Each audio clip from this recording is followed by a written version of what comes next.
All the chief and I just want to do is figure out and make heads and tails of this whole thing and figure out, you know, where Kenny is. That's all. He's in that bag. He is in the bag. I guess you had it coming. I guess you had it coming. If I had to choose a punishment for you, I guess you had it coming.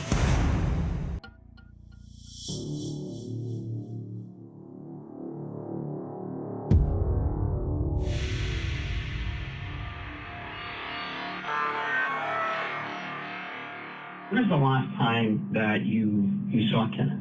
The last time I saw Kenneth was around February. I think it was 13th or 14th. I saw him at work. I just checked on him to make sure he's okay. Does he have any disabilities at all? Yes, he is. He was put through a neuropsychological test when he was a child, and he had disability. When is the last time you heard from him? Probably February 17th. Okay. But I was getting quite concerned because he calls me every day.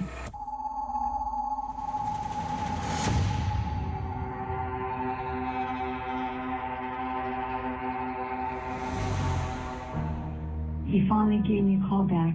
He was ranting and raving with his girlfriend, which was, I had no idea he had.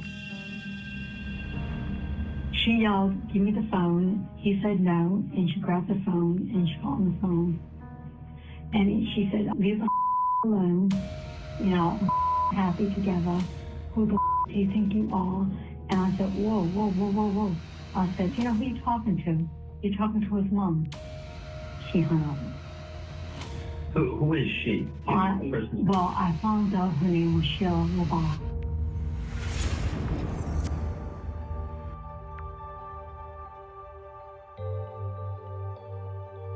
Sheila LaBar is a 47-year-old widow, and she's inherited this farm property and this farmhouse from her late husband's estate, Dr. LaBar.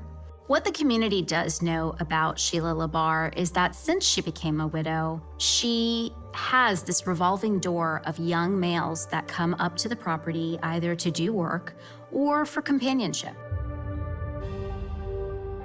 LaBar has set her sights on Kenneth County, who's only 24 at this time, and is somebody who's functioning perhaps like a younger individual, according to his mom, given his history of learning difficulties, etc. It is alarming. She's manipulative. She's every boy mom's nightmare. Did you telephone him any other time after that?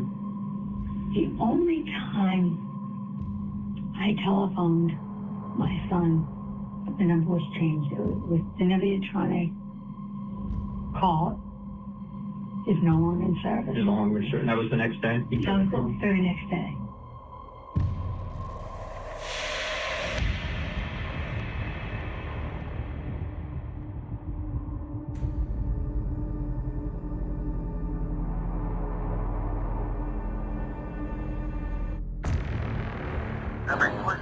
Is this Sergeant Gallagher? I want to know how the effing police felt that they should come in my yard, and Mr. County does too. Do I not pay your salary?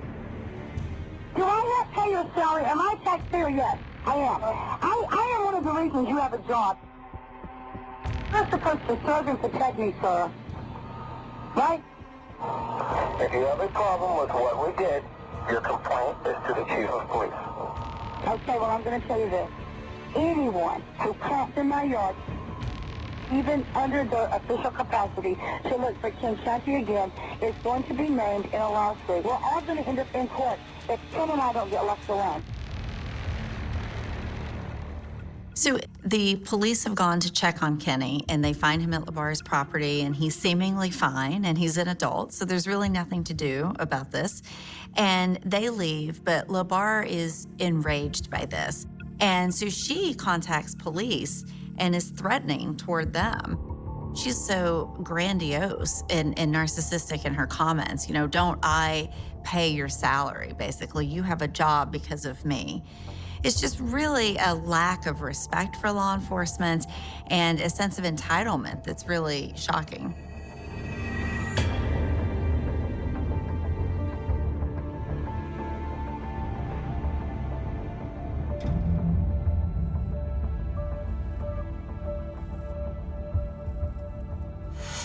What is wrong with you? What is truly wrong with you? No. There's something severely mentally wrong with you. And you asked at it. Why don't you just admit it? In the room with me is a man, and I'm holding a revolver for my own personal self-defense.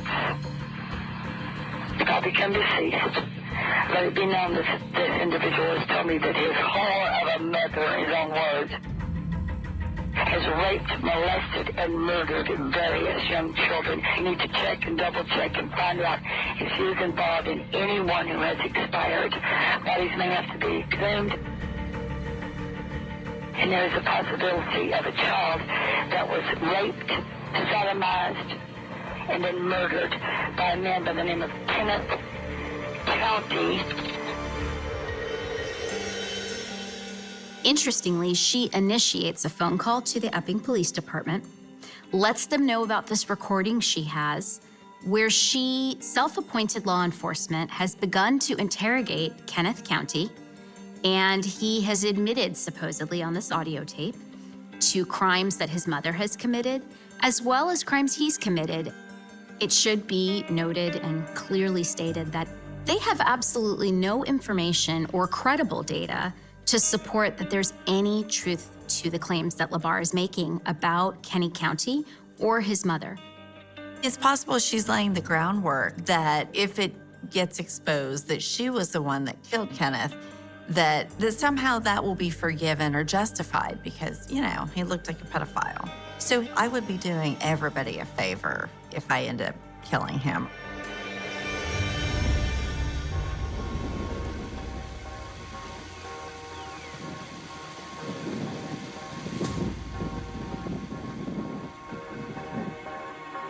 When officers arrived at LaBarre's, they went past a gate blocking the public road leading up to her house. They walked past two burn piles in the front yard. In one of them, they saw bones sticking out. No one answered the door, so they kicked it in. But before they could get inside, LaBarre appeared, eventually kicking them out.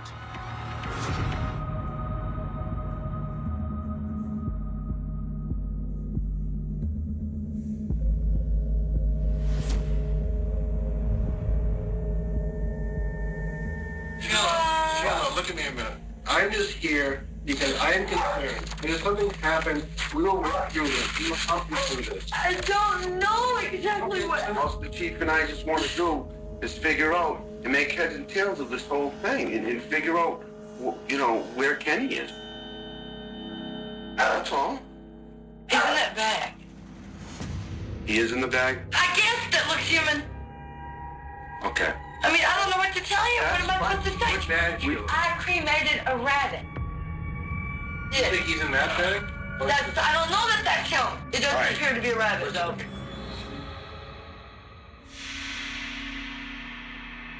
Once the police explained to her that they're concerned about Kenny's whereabouts and they're just trying to locate him, what we see is a woman who is emotionally up and down.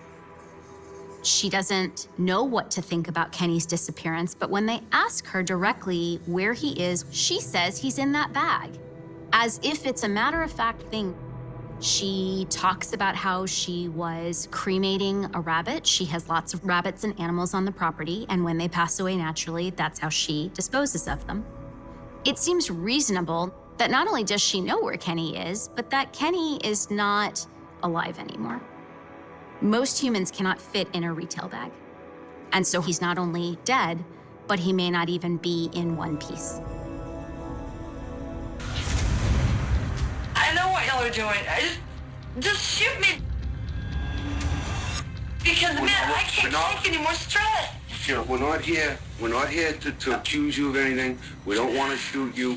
All we know is Kenny County left here abruptly one day, and you don't know what happened from that point on. I called Jody about that, but I knew he was going to leave because he'd been stealing money from me.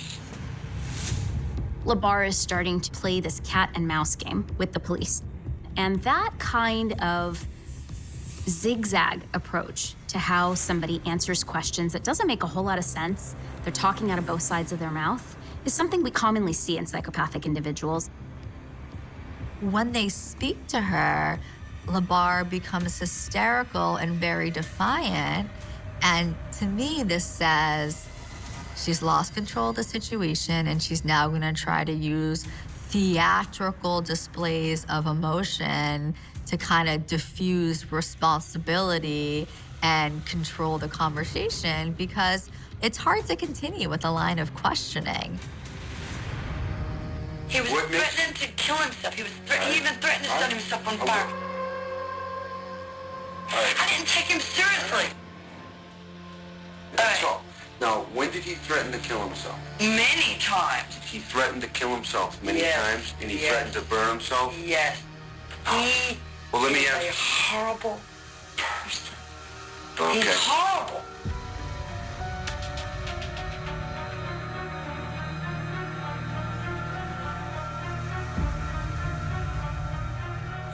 I can't solve the mystery. I can only tell you what I can tell you. I just am dying. I wish to God I dropped dead right now because I can't take Sheila, anymore. where is right now? Do you wish you were with him? No! What do you mean by that? Well, I you don't said know what that you said you wish you were dead, and I'm just trying to determine if he's dead or not. That's I all. don't know. I'm not a DNA specialist. I don't know. Is it going to take DNA to find out if Kenny's out in the bag? Of course it will.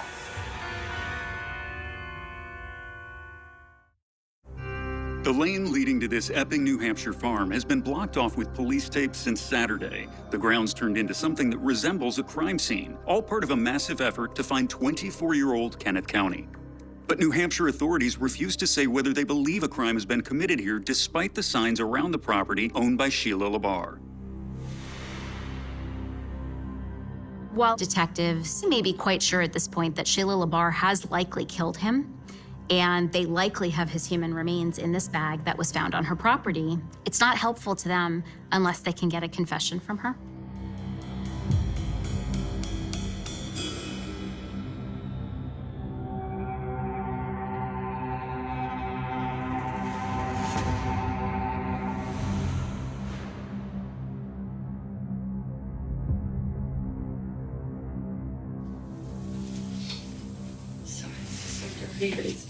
That's okay. He doesn't I'm say Trooper that. Jill Rocky of the New Hampshire State Police. In the room with me is Richard Mitchell of the State Police and Sheila LaBar.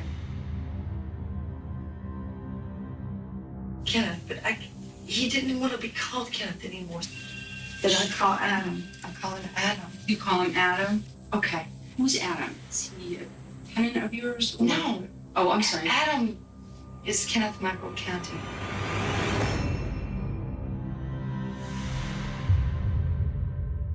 She immediately changes his name and kind of subsumes his identity and exerts full control over his movements, almost like when you get a pet, you name it. One thing that keeps coming back to me is that the rabbit trapped in a cage on the floor in her complete control is almost reminiscent of the MO of her crime, because she's trapping men in her property and then taking full control and ownership of them. So when did you first meet him? On February the 14th, I was at the ashram. But first, originally, he hit me up with messages on a chat line.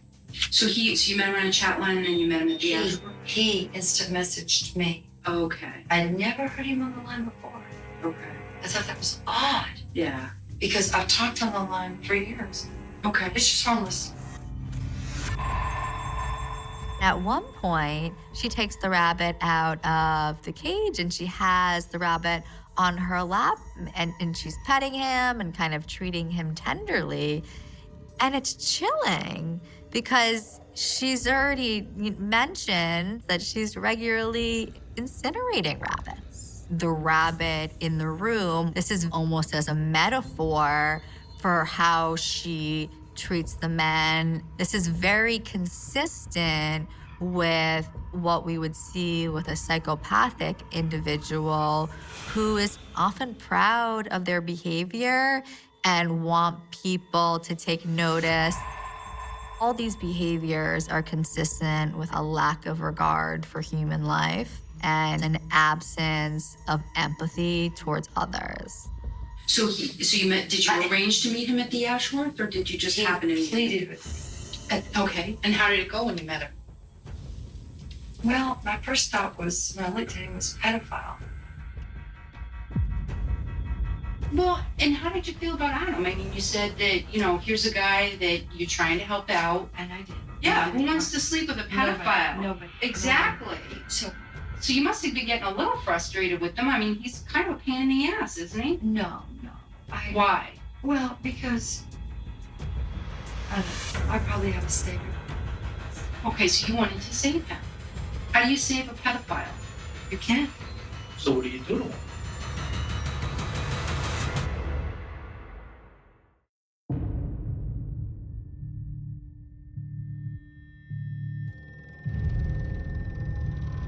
I wasn't going to give him my last name, LeBar. He wanted to be with me. He was running from death, running from a situation down there, which includes pedophilia. Okay. He's confessed this to me, that he has raped numerous children.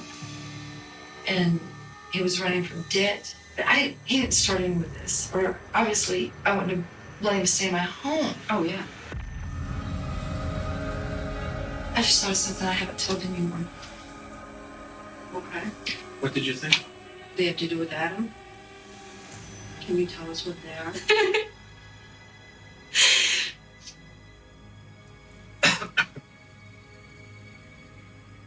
He told me that he had been planning to rob me. And that he had, because I noticed somebody had been in my purse. And I said, Adam, are you going in a purse while I'm asleep? And he said, yes. What we sometimes see more often in female psychopathic individuals is this willingness to turn on the waterworks, to start crying. It comes out of nowhere, and as spontaneously as it happens and as dramatic as it is, it spontaneously dries up just as much as a drought. Okay. And so when Adam comes up here and he moves in up and upping with you, did he work with you at all? No, he didn't do anything except eat candy. What kind of candy? Well, anything. But I restricted that because I found out he was addicted to sugar, chocolate. He was jonesing from heroin, or what we call smack in the South. I've never done it. At first, she's mentioning again pedophilia, but it doesn't seem like the investigators are biting, really. They don't seem to be that intrigued by that. So LeBar just keeps piling it on. Okay, he is going to rob her also. And, oh, and by the way, he also does heroin. It's like everything she can do to create this impression of him. She's really trying to paint two pictures, I think, at once, and that is of him being a bad person and her being superior to him.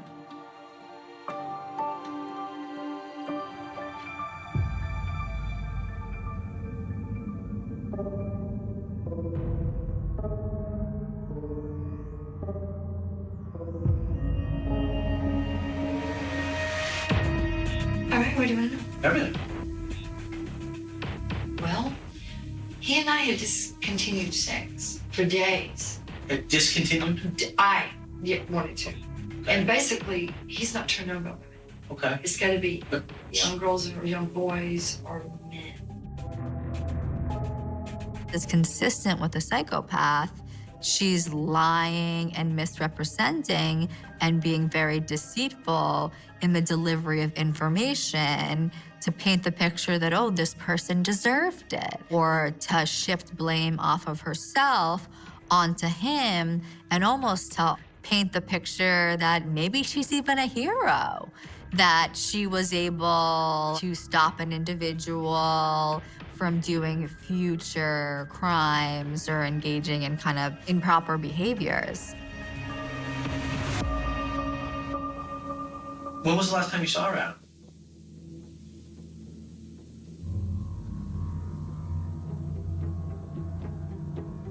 It was either the 21st or 22nd. I'm not sure. Okay, so that's 3 or 4 days ago. What did he say? Just what you can remember. It's okay. He admitted to raping children, his family. How did he start talking about this? I noticed him looking at children. in Walmart. His eyes will look at little girls, babies, diapers, anything, and he'll go, How'd that make you feel when he did that? upset, nauseous. Did you say anything cool? Yes. I said,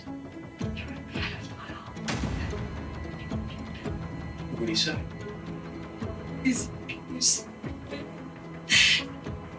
So he asked you if you could save him? And you're shaking your head, yes?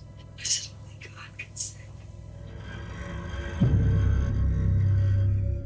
What we start to see with Labar is this over-focus or preoccupation with sex, with sexuality, and an interesting interaction between that and violence. And when we start to think about how those thoughts bleed together, the urges to be violent, and when she's talking about sexual topics, you have to wonder if there is a presence of sexual sadism or sadistic tendencies within this person. Did you hurt Adam? financially. When I said I'm not supporting you anymore, Right. no more free rides. I'm not a magic carpet. I said, if my roots don't get done, I swear to God, I think I'm gonna pull my hair out and be bald. I said, my gay hairdresser's gonna flip when he sees me, and X30's gonna say, girl, what is wrong with you? You know. But other than financially, did you hurt Adam? Well, I told him that God would probably have him burn in hell. Okay. I said, you probably won't be in heaven with me, and he cried. Sorry. He even looks demonic.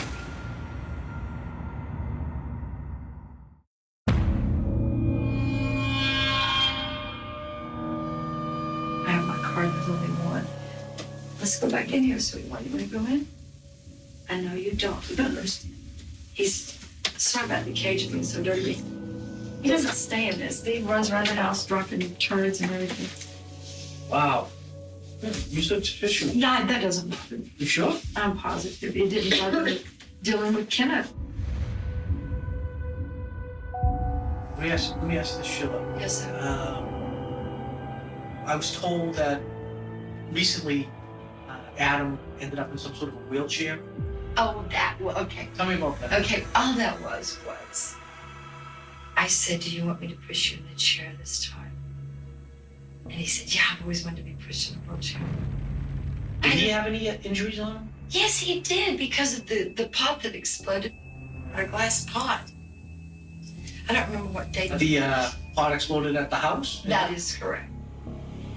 So you pushing him around in the wheelchair at Walmart? But he didn't have to be. It was just for fun. Correct. Kenneth and Sheila were seen at Walmart, and what witnesses describe is that Kenneth County looked green, he looked sick, frail, he was being pushed in a wheelchair by Labar, and he looked bruised and battered. She just laughed it off and minimized it and said, oh, we were just playing around with the wheelchair for fun. She becomes very glib about the whole thing. And what we don't ever see is any real emotion. It paints the picture of some sadistic tendencies on Labar. It makes you wonder, you know, what was she torturing him? What exactly was she doing to him? And then to parade him around at a Walmart or anywhere, it's pretty brazen. You know you're going out in public, and you know there's surveillance video. But there is also this sense that she doesn't care.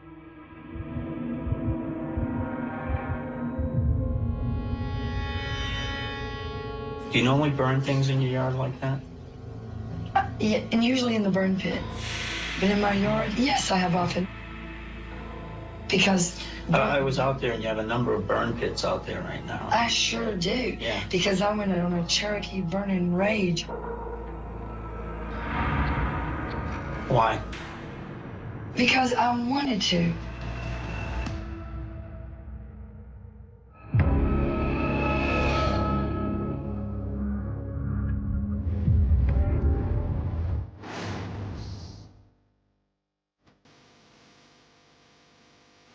Authorities in Epping have confirmed that they've discovered human remains on the Labar property. A search of the burn piles has turned up hedge clippers and a knife. What they also find inside the home are multiple sources of blood, some at different stages of decomposition, which suggests that clearly that home is a crime scene from multiple time periods, some of which clearly predate her contact with Kenneth County.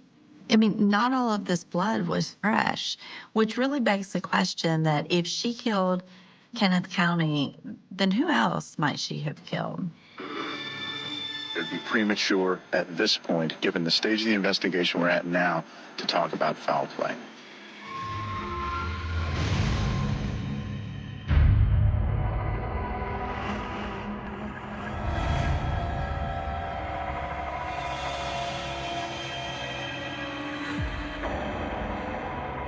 Need to let Mom go. You need to cut the cord. I want to. I'm going to cut it off. No. There's something severely mentally wrong with you. Now, I want to tell you something. I'm going to do something to your mother.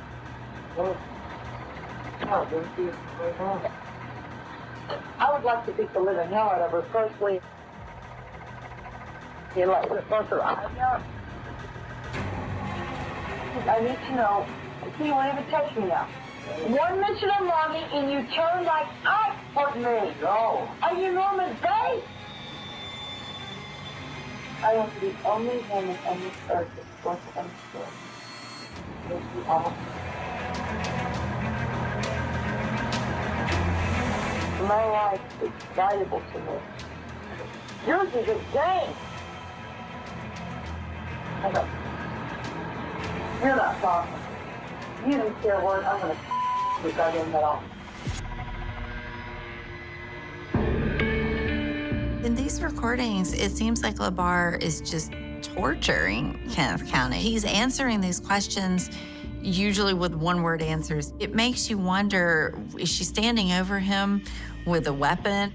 She talks about how her life is valuable and his is just a game. So therefore, it really doesn't matter. And it exemplifies the psychopathic trait of having this callous disregard for humanity. When we think of the grooming process, it involves an individual kind of establishing trust and a secure relationship with someone so that they feel that they're looking out for their best interest. In this case, we know that Kenny suffered from very significant cognitive deficits that interfered with his judgment and decision-making, and that he was very susceptible to the ideas of others and could be very easily manipulated.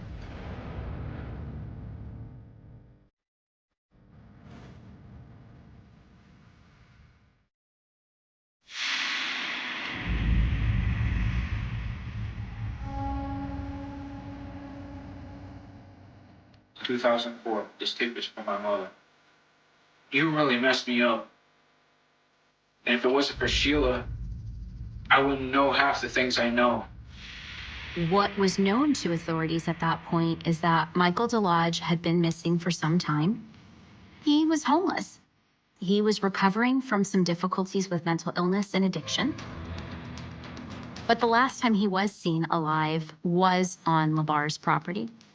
They find audio recordings and video that LaBar has created of Michael DeLodge, and it seems eerily familiar to the audio that they listened to between LaBar and Kenneth County. April the 3rd, 2004. This is an interview with Michael Todd DeLodge.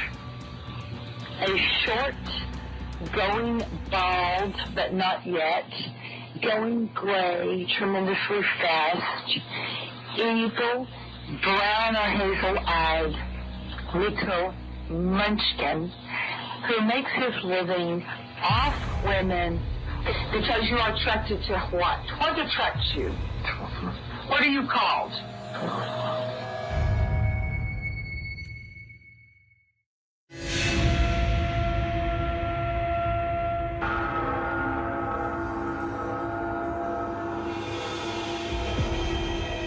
The point to the tape is to verify that Michael Delage was in fact investigated for child molestation. Okay. Now, are you guilty of the charges? Yes. We're seeing LaBar coerce a false confession out of Michael. We can only presume how she did that, but based on the physical injury she inflicted on Kenneth County, you can imagine that physical violence was involved.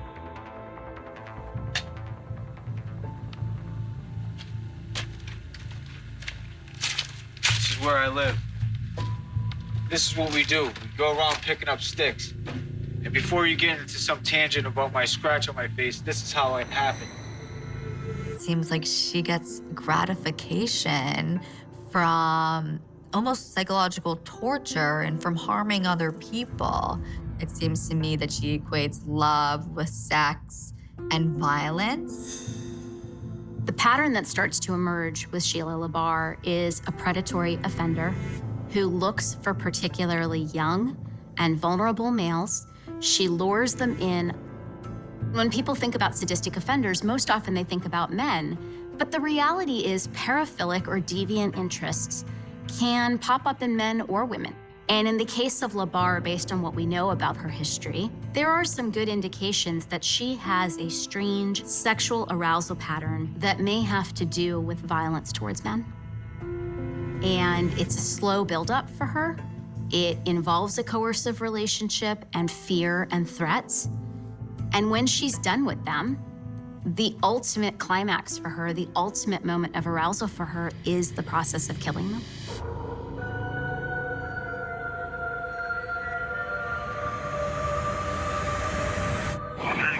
You hang up on me and you're going to be sorry. I suggest you don't hang up. I'm sorry already. I want what you signed, that my name would go on this deed. We agreed that I would... Going on a deed unless I'm dead.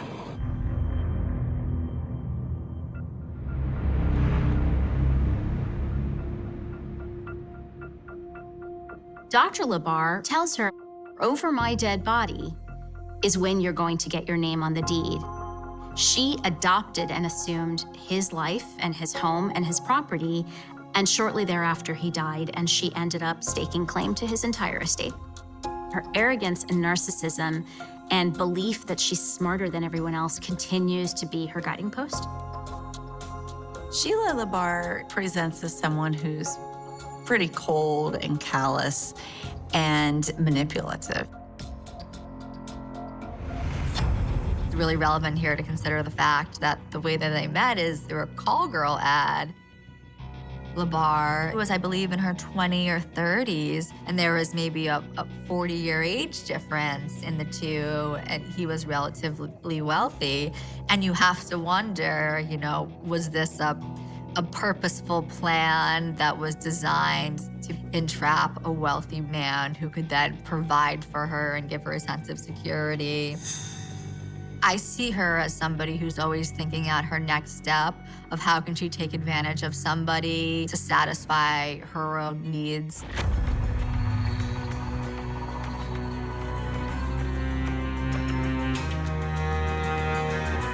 Interestingly enough, she was married to at least one other person while she was still in a relationship with Dr. LaBar.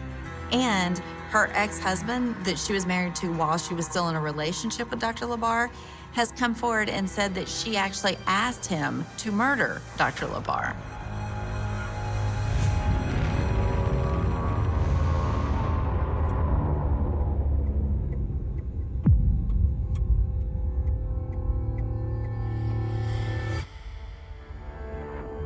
The human bones, blood, and DNA found at Sheila LaBar's Epping farm is known to belong to Michael Delage and Kenneth County. The fact that their bodies were burned is clear. Investigators digging up the septic system uncovered more evidence, including toe bones that do not match either man's DNA.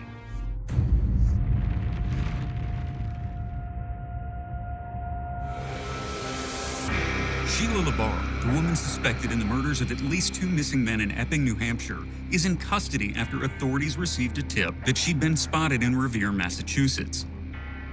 According to police, she had tried to change her appearance and was using an alias when she was finally caught. There's a few things that you just can't get around. What do you mean? You know, and I know, and the chief knows, you killed that kid. You burnt your bed to destroy what? Evidence? Because what? There's blood on the bed. Evidence? Blood on the bed. No. And what did you tell Officer Wallace? Where's Kenny? He's in that bag. That's what you said. There is no way around it. You killed this kid. I did You not killed this kill kid, him. and No. you destroyed evidence by burning his body in the pit. No. I did not burn him. I did not do anything to him.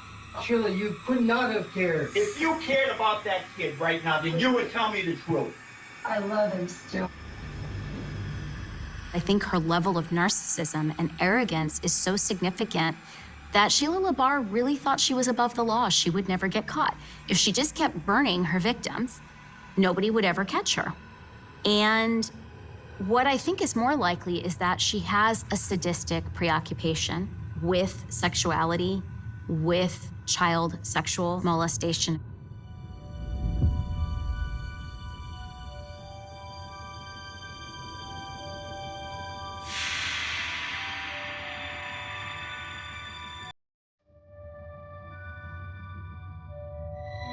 The LaBarre trial is not about whether she murdered Michael DeLoge in Kenneth County, but rather her state of mind at the time. The jurors will decide, was LaBarre insane at the time she admittedly killed her boyfriends Kenneth County and Michael DeLoge? I want you to think about a woman who truly believes she is an angel, a spirit, walking amongst the living, who has returned to earth for some special purpose. Her attorney said LaBarre thought that being a notary public gave her special powers. And she believes those powers gives her the ability to become judge, jury, and executioner.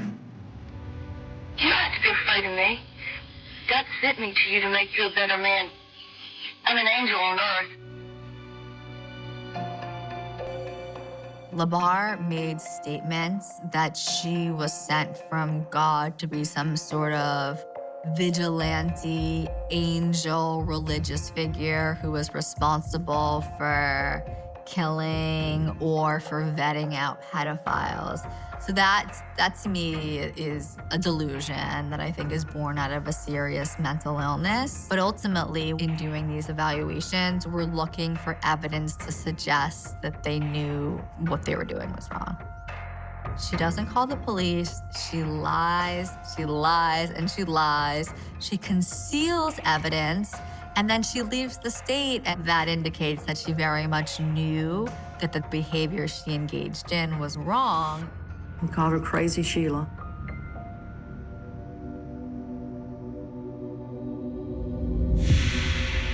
I think being sexually abused by her father created this fusion of love and hatred and sex that really plays out in her adulthood. I think she has some perversions, maybe even a paraphilia, where anything related to that content is arousing. While we do sometimes see in cases of psychopathic individuals early trauma, extreme violence, extreme sexual assault, extreme neglect, sometimes contribute to that psychopathic personality. And it's also really important to note that the vast majority of people who experience child sexual abuse, child physical abuse, neglect while growing up, do not go on to harm other people and do not go on to develop into psychopathic human beings.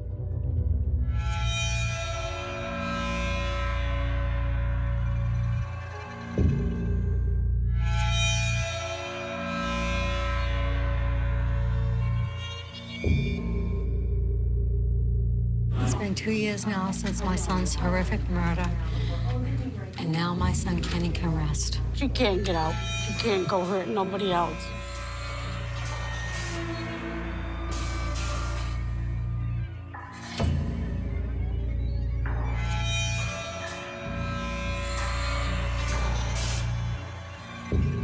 I guess you had it coming. I guess you had it coming. If I had to choose a punishment for you, I guess you had it coming.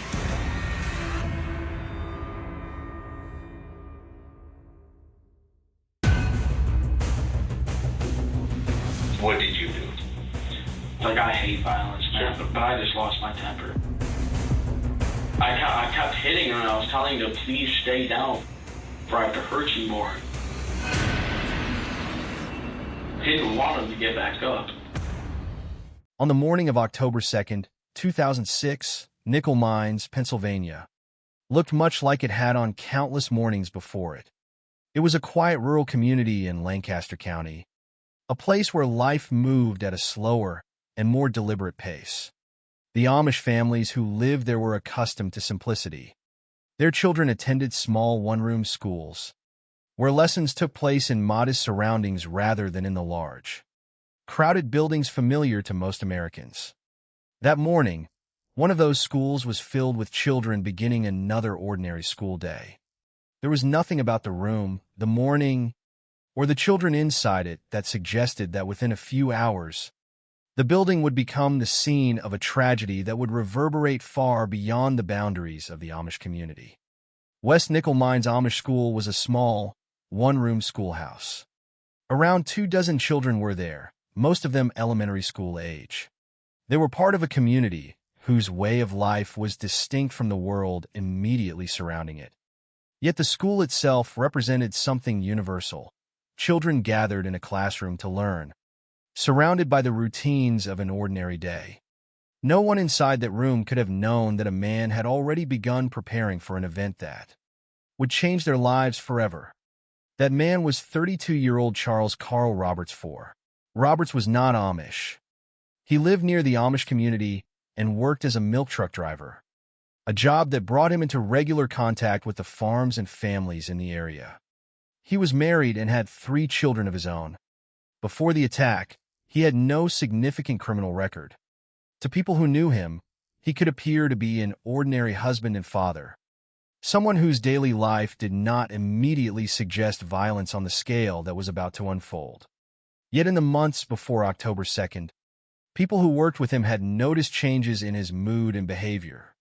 Those observations would take on a different meaning after the attack, when investigators began trying to understand how someone who appeared to have an ordinary family life had arrived at the decision to enter a school filled with children carrying weapons and a plan that had been prepared in advance. That morning, Roberts still followed part of the routine of family life. He and his wife took their children to the bus stop. At approximately 8:45 a.m., the couple separated. At the time, there was no way for his wife to know that this ordinary moment would become one of the last times she would see him alive.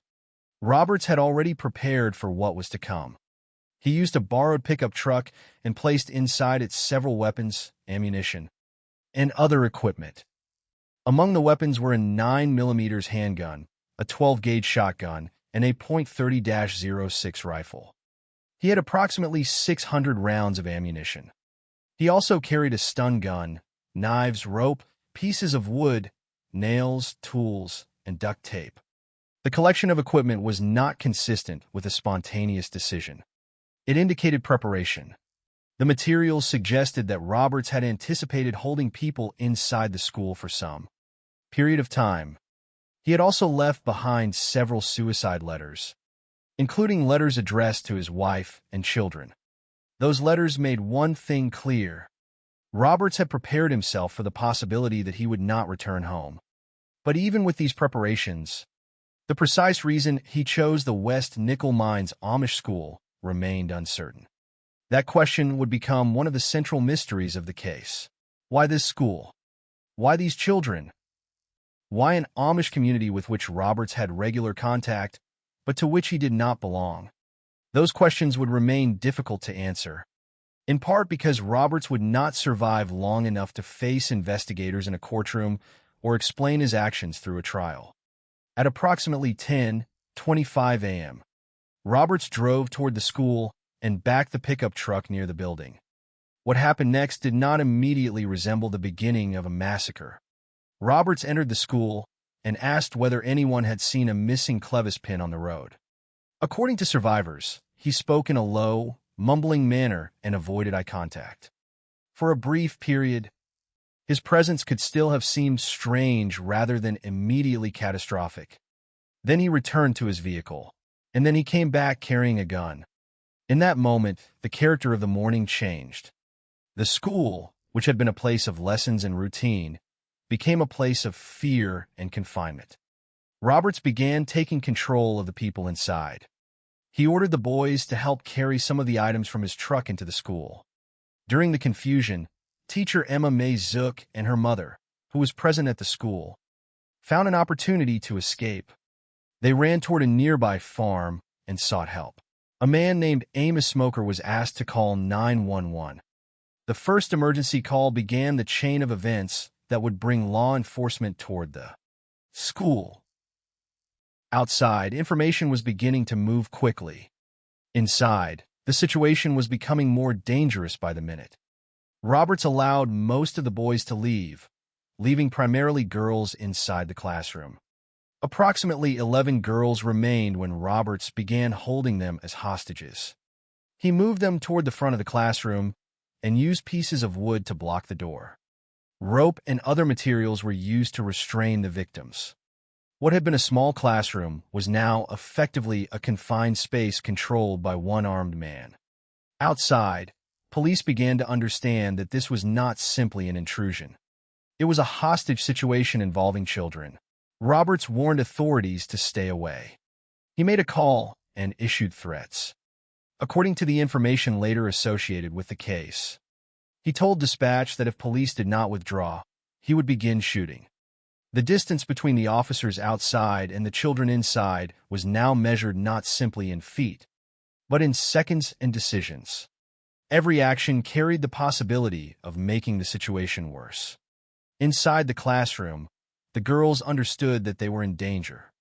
Accounts from survivors indicated that some of the children tried to remain calm despite what was happening around them. Among them were 13-year-old Marion Fisher and her 11-year-old sister, Barbara Fisher. The two girls were reported to have asked Roberts to shoot them first so that the other children might have a chance to live.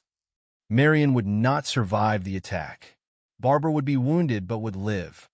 Their presence in the story is a reminder that the victims were not simply names that would later appear in news reports. They were children confronted with a situation that no child should ever have experienced. And outside the school, police were moving closer as the threat escalated. At approximately 11:07 a.m., Roberts began shooting the hostages.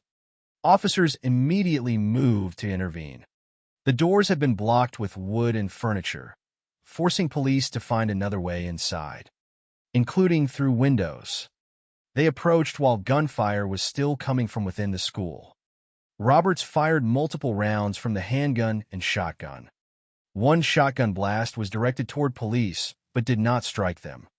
Then, almost as quickly as the confrontation had begun and ended, Roberts killed himself. When officers reached the classroom, the gunman was dead. But the attack had already produced consequences that could not be reversed. 5 girls would ultimately die from their injuries: 7-year-old Naomi Rose Ebersole, 13-year-old Marion Stoltzfus Fisher, 12-year-old Anna Mae Stoltzfus, 7-year-old Lena Zook Miller, and 9-year-old Mary Liz Miller. 5 other girls survived with injuries. One of them, 6-year-old Rosanna King, suffered severe brain damage. Her survival would become a long-term reminder that the end of the shooting was not the end of the tragedy. Years later, on September 3, 2024, Rosanna died at the age of 23 from the long-term consequences of the injuries she had sustained that morning. For the families of the children, October 2, 2006, therefore did not end when Roberts died. It continued through hospitals, funerals, memories, injuries, and questions. And perhaps the most difficult question was one that could never be answered completely: why? Roberts had left letters, weapons, ammunition, and equipment. He had spoken to his wife from the school about being haunted by an event he said had occurred roughly 20 years earlier. He spoke of abuse he claimed to have committed when he was about 12 and said that those thoughts had returned. But the people he identified as victims denied that the alleged abuse had occurred, and investigators could not confirm his claim. Another element connected to his state of mind was the death of his infant daughter approximately 9 years earlier, about 20 minutes after her birth. Yet none of these facts provided a complete and proven explanation for why Roberts chose the school, why he targeted girls, or why he decided that the morning of October 2nd would become the final act of his own life. Because he died at the scene, there would be no trial in which those questions could be tested through testimony and cross-examination. There would be no courtroom moment when a jury could hear the evidence and decide what precisely had driven him. There would only be the evidence he left behind, the accounts of those who survived, and the lives of the children who were never able to return home. The story of West Nickel Mines Amish School is therefore not simply the story of a gunman entering a school. It is the story of an ordinary morning that became a permanent dividing line in the lives of an entire community. Before the attack, the school was simply a place where children learned. Afterward, it became a place associated with 5 young lives lost, others permanently changed, and a question that remains without a complete answer. But the story would not end with the death of Charles Carl Roberts IV. In the days and years that followed, something unexpected would draw attention from across the country: the response of the Amish community itself. While the world might have expected anger, retaliation, or condemnation, members of the community spoke instead about forgiveness. They visited Roberts's family. They expressed sympathy to his wife and children. Some attended his funeral. And 11 days after the shooting, the school itself would be demolished. The physical building would disappear, but what happened inside it could not simply be removed. To understand why the West Nickel Mines tragedy remains so deeply remembered, it is necessary to look beyond the gunman and return to the people whose lives were changed forever. The children, their families, the survivors, and the community that had to decide how to live after an unimaginable morning.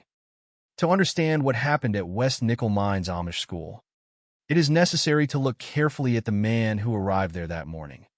Not because Charles Carl Roberts IV deserves to occupy the center of the story, but because the circumstances surrounding him help explain how a person who appeared from the outside to be living an ordinary life could prepare for an act of extraordinary violence. Even after the investigation, however, Roberts remained an incomplete portrait. There were facts about his life that could be established, but there was no single explanation that could fully connect those facts to what happened on October 2nd, 2006. Roberts was born in 1973. At the time of the attack, he was 32 years old. He was married and had 3 children. He worked as a milk truck driver, a job that placed him in regular contact with the rural landscape around Lancaster County and with members of the nearby Amish community. His work meant that the Amish farms and families in the area were not an unfamiliar part of his daily environment. He traveled through the same countryside where many Amish families lived and worked. Yet Roberts himself was not Amish. His life belonged to the world surrounding the community rather than to the community itself. From the information available about his life before the shooting, there was no obvious public history that would have predicted what was coming. He had no significant criminal record. He was not known as someone whose past was defined by repeated criminal behavior. To people who knew him, he could appear to be a relatively ordinary husband and father. He had a family. He had a job. He had responsibilities. He participated in the routines of everyday life. Nothing about those facts, by themselves, could explain the decision he would eventually make. That contrast became one of the most disturbing elements of the case. After a violent crime, people naturally search backward. They look for warning signs, moments that might have revealed what was hidden beneath an ordinary exterior. In Roberts's case, Co-workers had noticed changes in his mood and behavior during the months before the attack. Those observations became more significant after October 2nd, because once the shooting had occurred, behavior that might previously have seemed merely unusual could be viewed in a different light. But there is an important distinction between noticing changes in a person's mood and knowing what that person intends to do.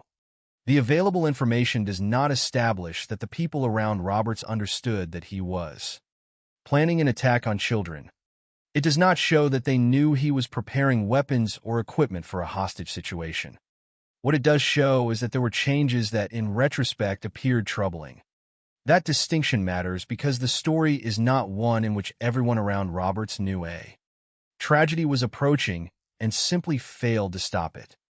The evidence instead presents a man whose private thoughts and preparations had moved far beyond what those around him could see. Roberts's connection to the Amish community also requires careful attention. He was not an outsider who had never encountered the people he would later target. Through his work, he regularly passed Amish farms in the area. He was familiar with the countryside and the communities around him. Yet the available facts do not establish a clear personal conflict between Roberts and the Amish.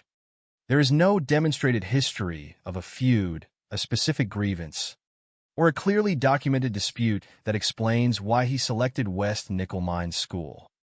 That absence would become one of the central uncertainties of the investigation. The school was not simply a random location in an urban setting. It was a small Amish school, and the victims were children.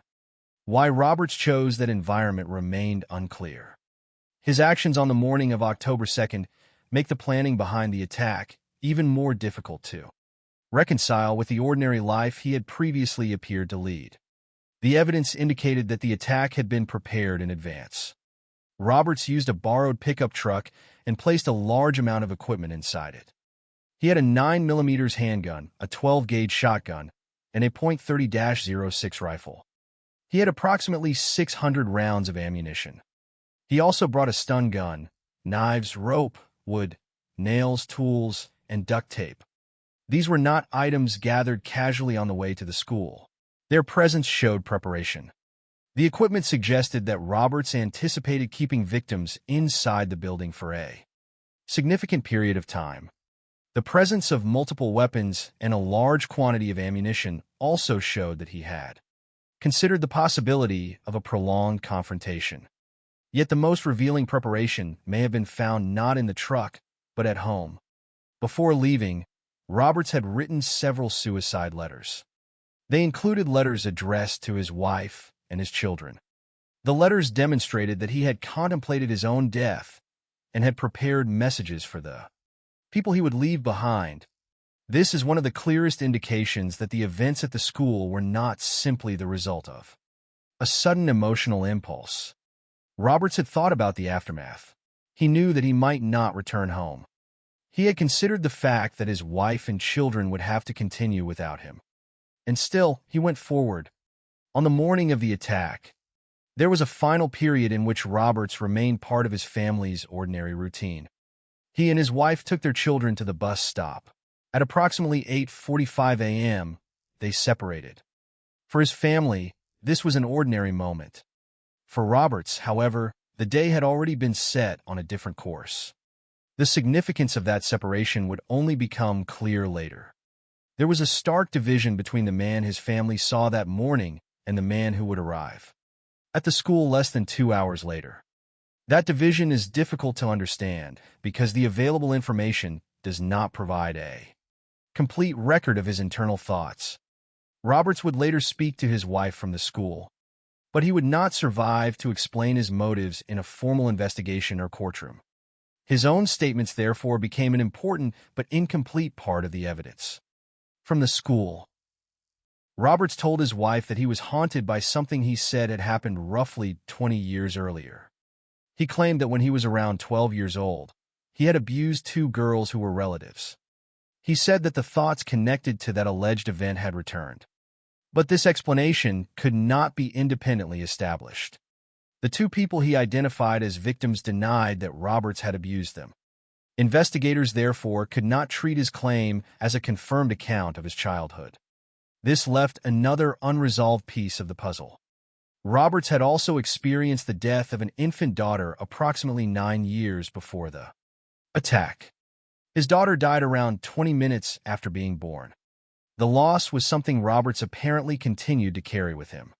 The suicide letters and his statements suggested profound emotional distress connected to events in his past. But the precise relationship between those experiences and the attack was never conclusively established. It would be easy, after such a tragedy, to construct a simple explanation: one traumatic event, one grievance, one motive, one decision. The evidence does not allow such simplicity. Instead, it presents several pieces that never form a complete picture. There was his family life. There was his work. There were changes in his behavior.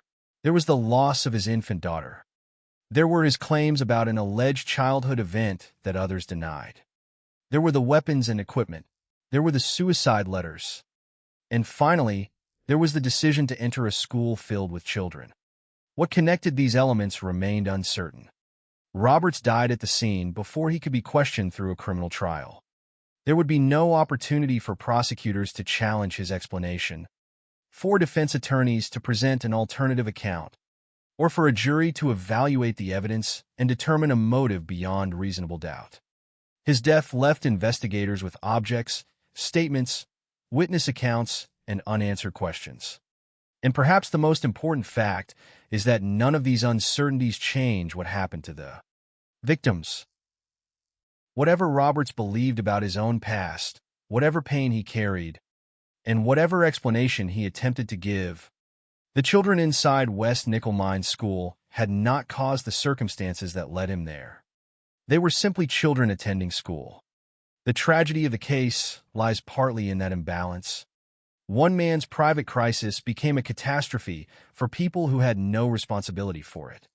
By the time Roberts finished preparing himself, the line between his ordinary life and the violence he intended to commit had already been crossed. His family still believed they were beginning a normal Monday. His children had gone towards school. His wife had said goodbye.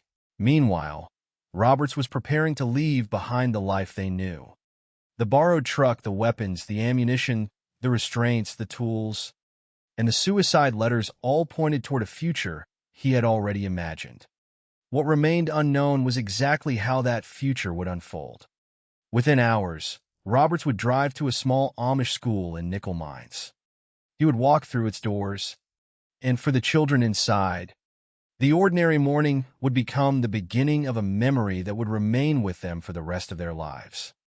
The most important distinction in the West Nickel Mines Amish school case is one that can easily become blurred when the story is told through the shock of the attack itself. What happened on October 2, 2006, was not simply a moment of sudden violence. The evidence described a sequence of preparations that had taken place before Charles Carl Roberts arrived at the school. By the time he drove toward Nickel Mines that morning, he had already gathered weapons, ammunition, equipment, and written messages for the people he expected to leave behind. The preparation gives the case a different character. It means that somewhere before the school doors opened that morning, Roberts had moved from thought to intention, and from intention to action. Yet preparation does not automatically provide an explanation. It can show that a person planned something without telling us completely why that person decided to do it. That distinction would remain important throughout the investigation. Roberts had prepared a borrowed pickup truck for the attack. Inside were several weapons, including a 9mm handgun, a 12-gauge shotgun, and a .30-06 rifle. He also had approximately 600 rounds of ammunition. The sheer quantity of ammunition was significant because it indicated that Roberts had anticipated the possibility of sustained violence rather than carrying only a single weapon for a brief confrontation. But the weapons were only part of what he had assembled. He also brought a stun gun and knives. There were ropes, pieces of wood, nails, tools, and duct tape. Each object had its own ordinary purpose in another context. Together, however, they formed a collection of equipment that investigators understood as evidence of preparation for a prolonged hostage situation. The presence of rope and other restraints suggested that Roberts expected to control the movements of the people inside the school. The pieces of wood, nails, and tools indicated that he had considered physically altering or blocking access to the room. The duct tape and other materials reinforced the impression that he was not simply arriving with a firearm and acting without a plan. He had prepared for a situation in which people would remain inside the school for some time. This is one of the most disturbing aspects of the case because the school itself was so small and simple. West Nickel Mines Amish School was not a large institution with numerous classrooms and corridors. It was a one-room school serving a small group of children. The environment was intimate and familiar. The children and adults inside were accustomed to knowing who belonged there. Roberts's preparations, by contrast, were designed to turn that ordinary room into a controlled space. He had considered weapons, restraints, barriers, and the possibility of confrontation with police. The school was therefore not simply the location of an impulsive attack. It had become the destination of a plan. Roberts also prepared for his own death. Before leaving, he wrote several suicide letters, including messages to his wife and children.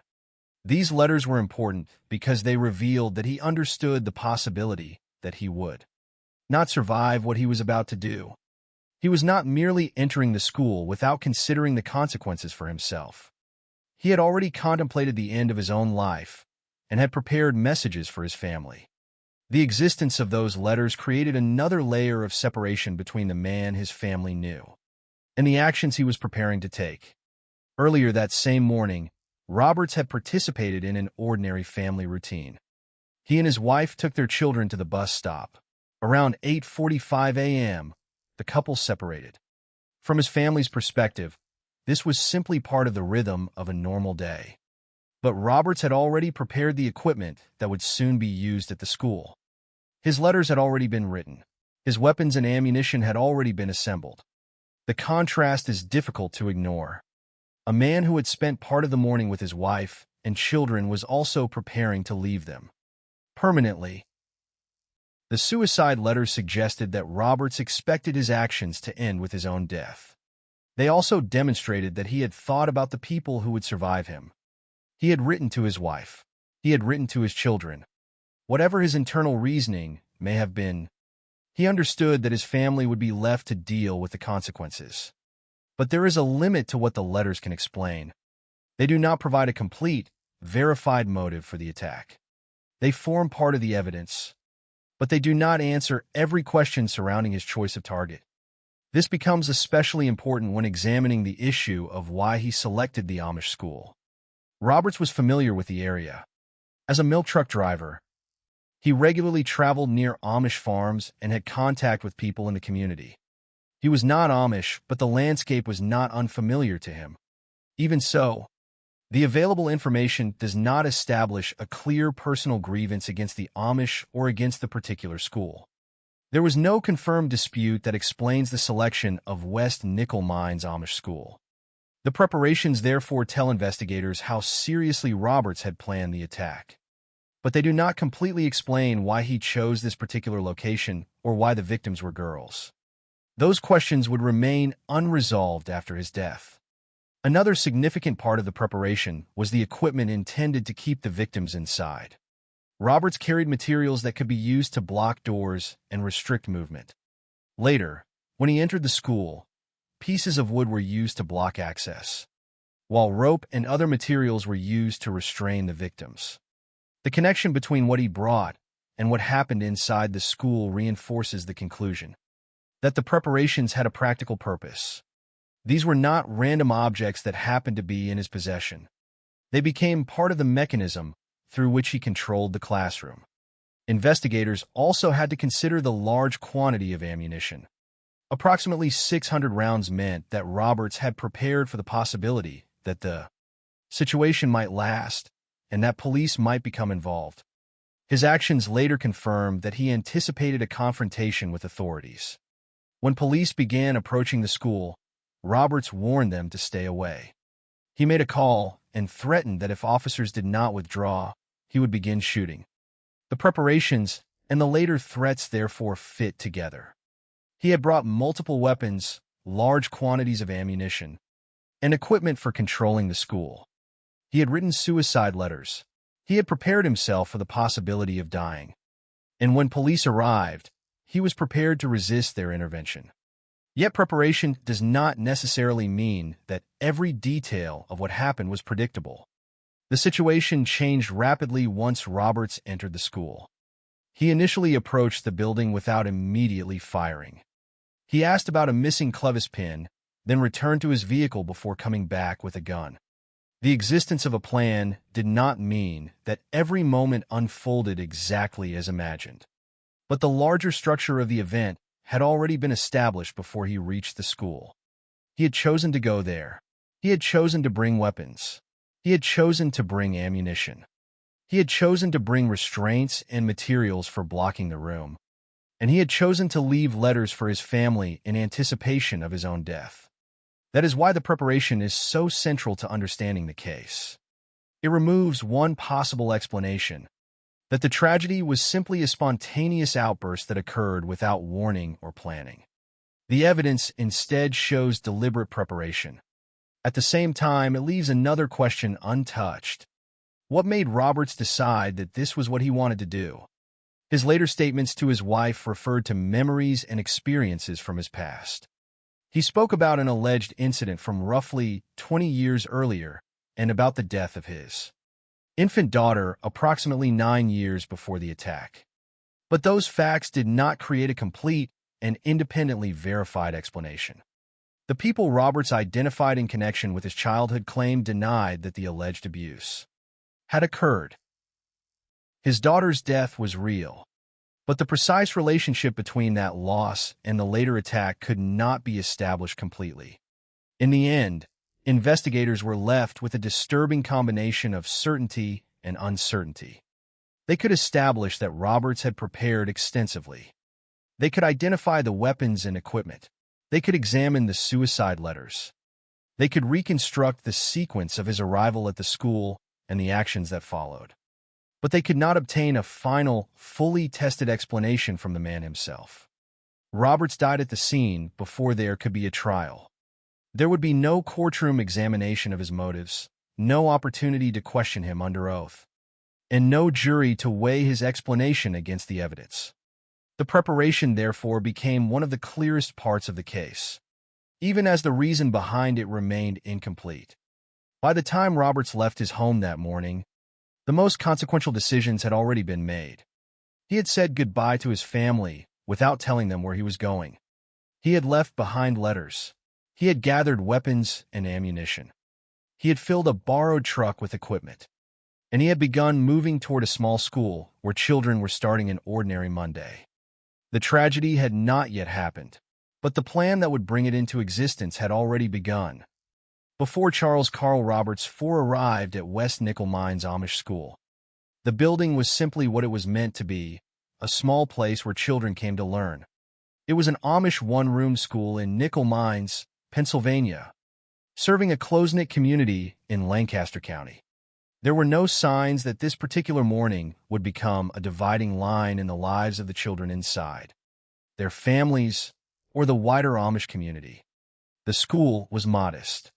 Unlike the large public schools familiar to many Americans, it consisted of a single classroom where children of different ages could learn within the same small environment. On October 2, 2006, approximately 24 students were there. Most were elementary school age. For the children, the school was part of the ordinary rhythm of their lives.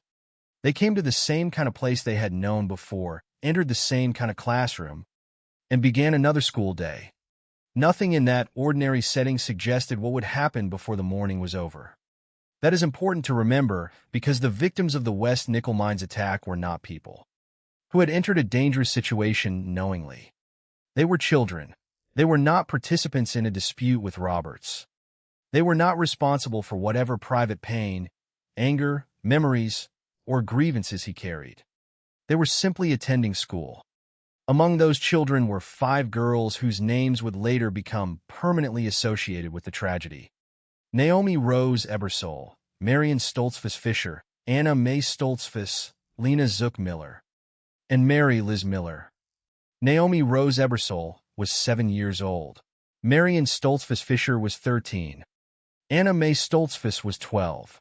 Lena Zook Miller was 7. Mary Liz Miller was 9. Their ages alone reveal how young the victims were. The oldest of the 5 was only 13. The youngest were 7. They were children whose lives should have extended far beyond that October morning. They should have grown older, experienced the ordinary changes that come with childhood and adolescence, and eventually built adult lives of their own. Instead, their lives were cut short inside a small classroom. But before they became victims, they were members of families and a community. The tragedy cannot be understood only through the circumstances of their deaths. It must also be understood through the fact that each child represented a life connected to other lives. The Amish community around nickel mines was accustomed to a way of living built around family, faith, work, and close community relationships. The school reflected that environment. Its simplicity was not a sign that the children mattered less. It was part of the world in which they were being raised. On that morning, the classroom represented familiarity and routine. Teachers and children knew the environment. The people around them were part of a community where daily life was closely connected. That familiarity would make what happened later even more difficult to comprehend. At approximately 10:25 a.m., Roberts arrived at the school. But from the perspective of the children inside, there was no reason to understand his arrival as the beginning of a planned attack. He initially entered the school and asked whether anyone had seen a missing clothespin on the road. Survivors later recalled that he spoke in a mumbling manner and avoided eye contact. At first, his presence may have appeared unusual, but the attack had not yet begun. Then Roberts returned to his vehicle. He would come back carrying a gun. That transition, from a man asking a seemingly ordinary question to an armed intruder, would transform the meaning of everything around him. The classroom that had been a place of learning suddenly became a place where children were forced to confront danger. Roberts began taking control of the people inside. He ordered the boys to help carry some of the objects from his vehicle into the school. During this period of confusion, teacher Emma Mae Zook and her mother, who was present at the school, found an opportunity to escape. They ran to a nearby farm and sought help. A man named Amos Smoker was asked to call 911. That emergency call became the beginning of the outside response. The children who remained inside, however, were still trapped with Roberts. Most of the boys were allowed to leave. The people left inside were primarily girls. Approximately 11 girls remained when Roberts began holding them as hostages. The transition was now complete. The school was no longer simply a classroom. It had become a confined space controlled by an armed man who had arrived with a large amount of equipment and ammunition. For the girls inside, the situation must have been difficult to comprehend. The available information tells us that the children understood they were in danger and that some of them tried to remain calm. But it is important not to invent thoughts or conversations that were never recorded. Their exact individual experiences cannot be reconstructed completely. What can be established is that they were children facing an armed hostage situation, and that they were aware that something terrible was happening. Roberts moved the girls toward the front of the classroom. He used pieces of wood to block the door. Rope and other materials were used to restrain the victims. Outside, law enforcement officers were beginning to understand the seriousness of the situation. Inside, the children were being isolated from the outside world. The physical simplicity of the school now worked against them. There was only one classroom. The barriers Roberts had created made it difficult to reach the children immediately. Officers approaching from outside had to respond to a situation in which the lives of children were at immediate risk while the gunmen remained inside. At some point during the standoff, Roberts communicated with authorities and warned them to stay away. According to the information associated with the case, he told dispatch that if police did not withdraw, he would begin shooting. The children inside were therefore caught between the man controlling them and the officers, attempting to reach them. The details of those minutes remain painful precisely because of how young the victims were. Among those trapped inside were Marion Fisher and her younger sister Barbara Fisher. Marion was 13. Barbara was 11. The two sisters became central to accounts of the final moments because they were reported to have asked Roberts to shoot them first so that the other children might have a chance to live. It is a statement that has endured in accounts of the tragedy because of the age of the girls and the circumstances in which it was reportedly made. Yet even here, the story should remain grounded in what is known.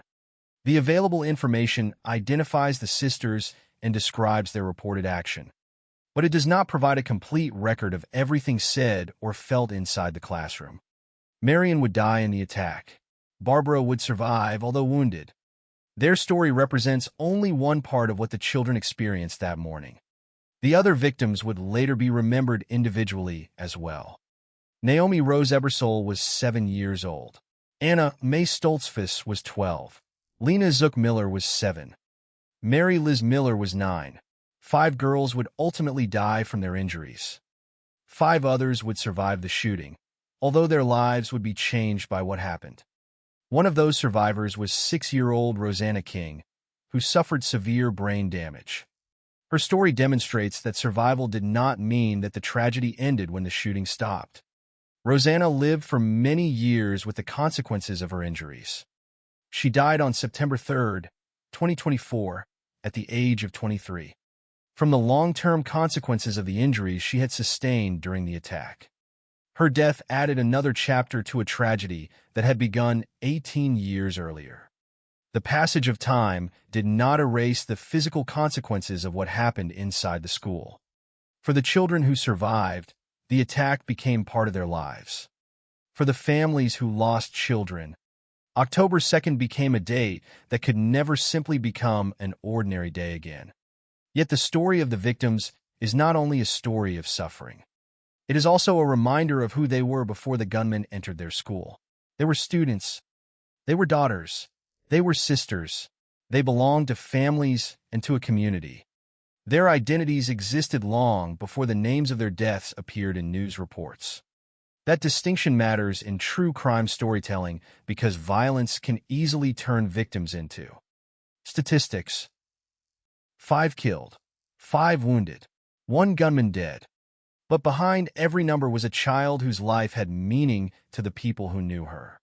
The classroom itself would later be demolished, but on that morning it was still a school. It was still a place associated with lessons, childhood, and routine. The children inside had no reason to believe that those ordinary associations were about to disappear.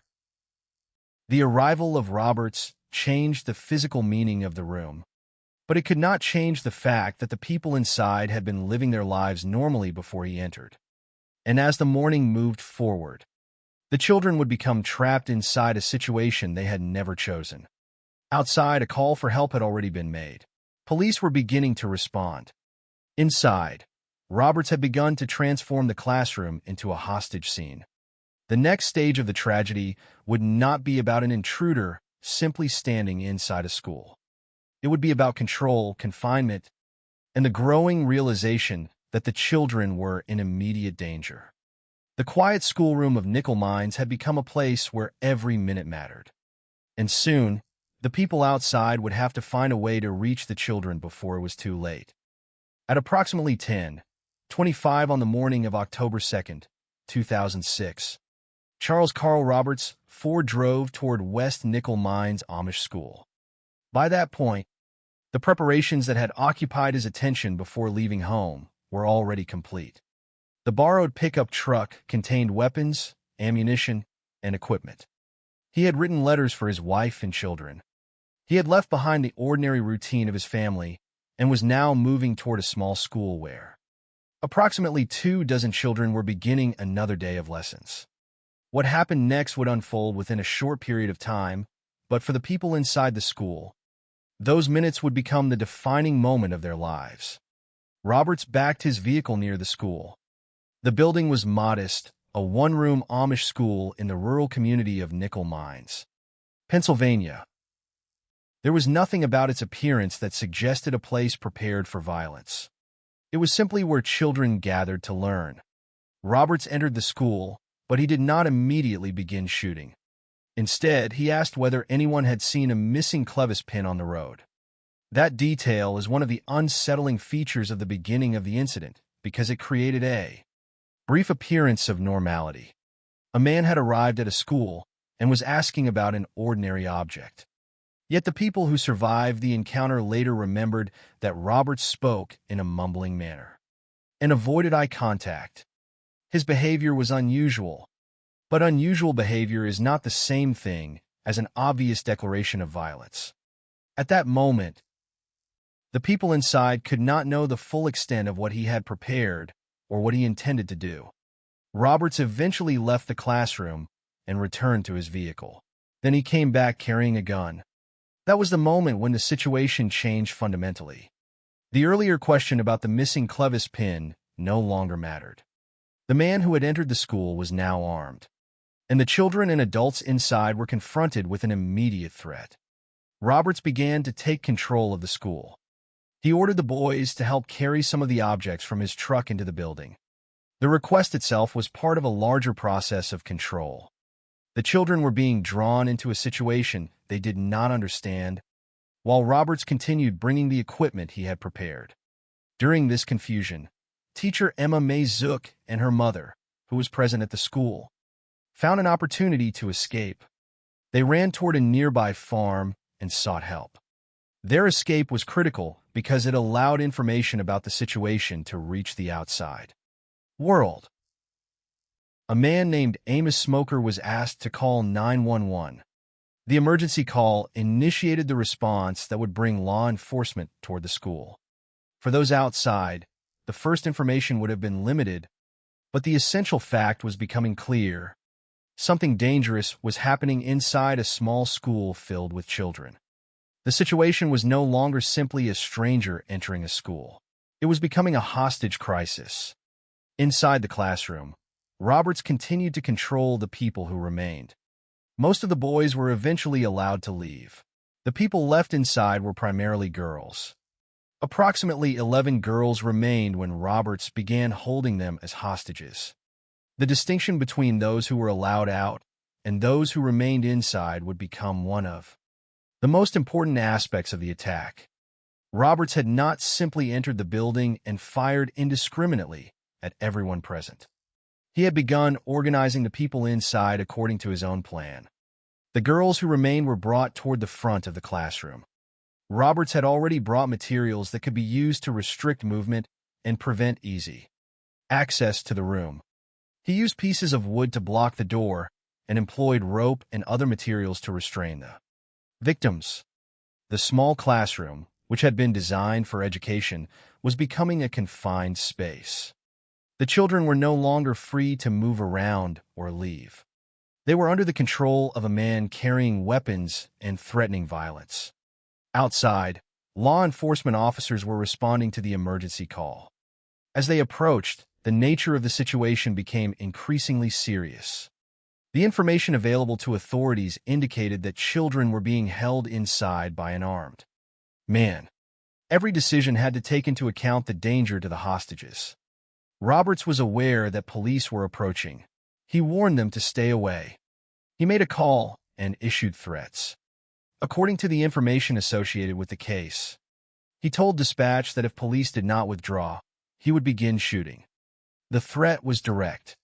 The police were being told that their presence could trigger violence against the children. This created a difficult situation for the officers outside. They had to move toward the school because children were in danger, but moving too quickly could potentially increase the risk to the hostages. The classroom itself was also a challenge. It was a small, enclosed space. Roberts had blocked the entrance, and the children were inside with him. The materials he had brought were now being used to reinforce his control. Meanwhile, the children were beginning to understand that this was not an ordinary interruption to their school day. They were hostages. The available accounts indicate that some of the girls tried to remain calm. They were children, but they were facing circumstances that required them to understand the seriousness of the danger around them. The information available about their exact thoughts and conversations is limited, and it is important not to invent details that were never established. What can be said is that the girls were trapped inside the school while police gathered outside, and Roberts continued to threaten violence. Among the girls were 13-year-old Marion Fisher and her 11-year-old sister, Barbara Fisher. Their presence would become especially significant during the final moments of the incident. The sisters were part of the group Roberts had confined inside the classroom. Their family connection added another dimension to an already terrifying situation. They were not only classmates caught in the same crisis, they were sisters facing it together. According to accounts of the event, Marion and Barbara were reported to have asked Roberts to shoot them first so that the other children might have a chance to live. Marion would ultimately be killed. Barbara would survive with injuries. Their reported action has remained one of the most remembered details of the hostage situation. But the broader circumstances are equally important. The girls were trapped because Roberts had deliberately created a situation from which they could not easily escape. The presence of restraints, blocked entrances, weapons, and ammunition demonstrated that this was not a momentary confrontation. Roberts had prepared for control. The police outside were now facing the consequences of those preparations. The emergency response was developing while the children remained inside. Officers had to approach a small building where an armed hostage-taker had already threatened to shoot.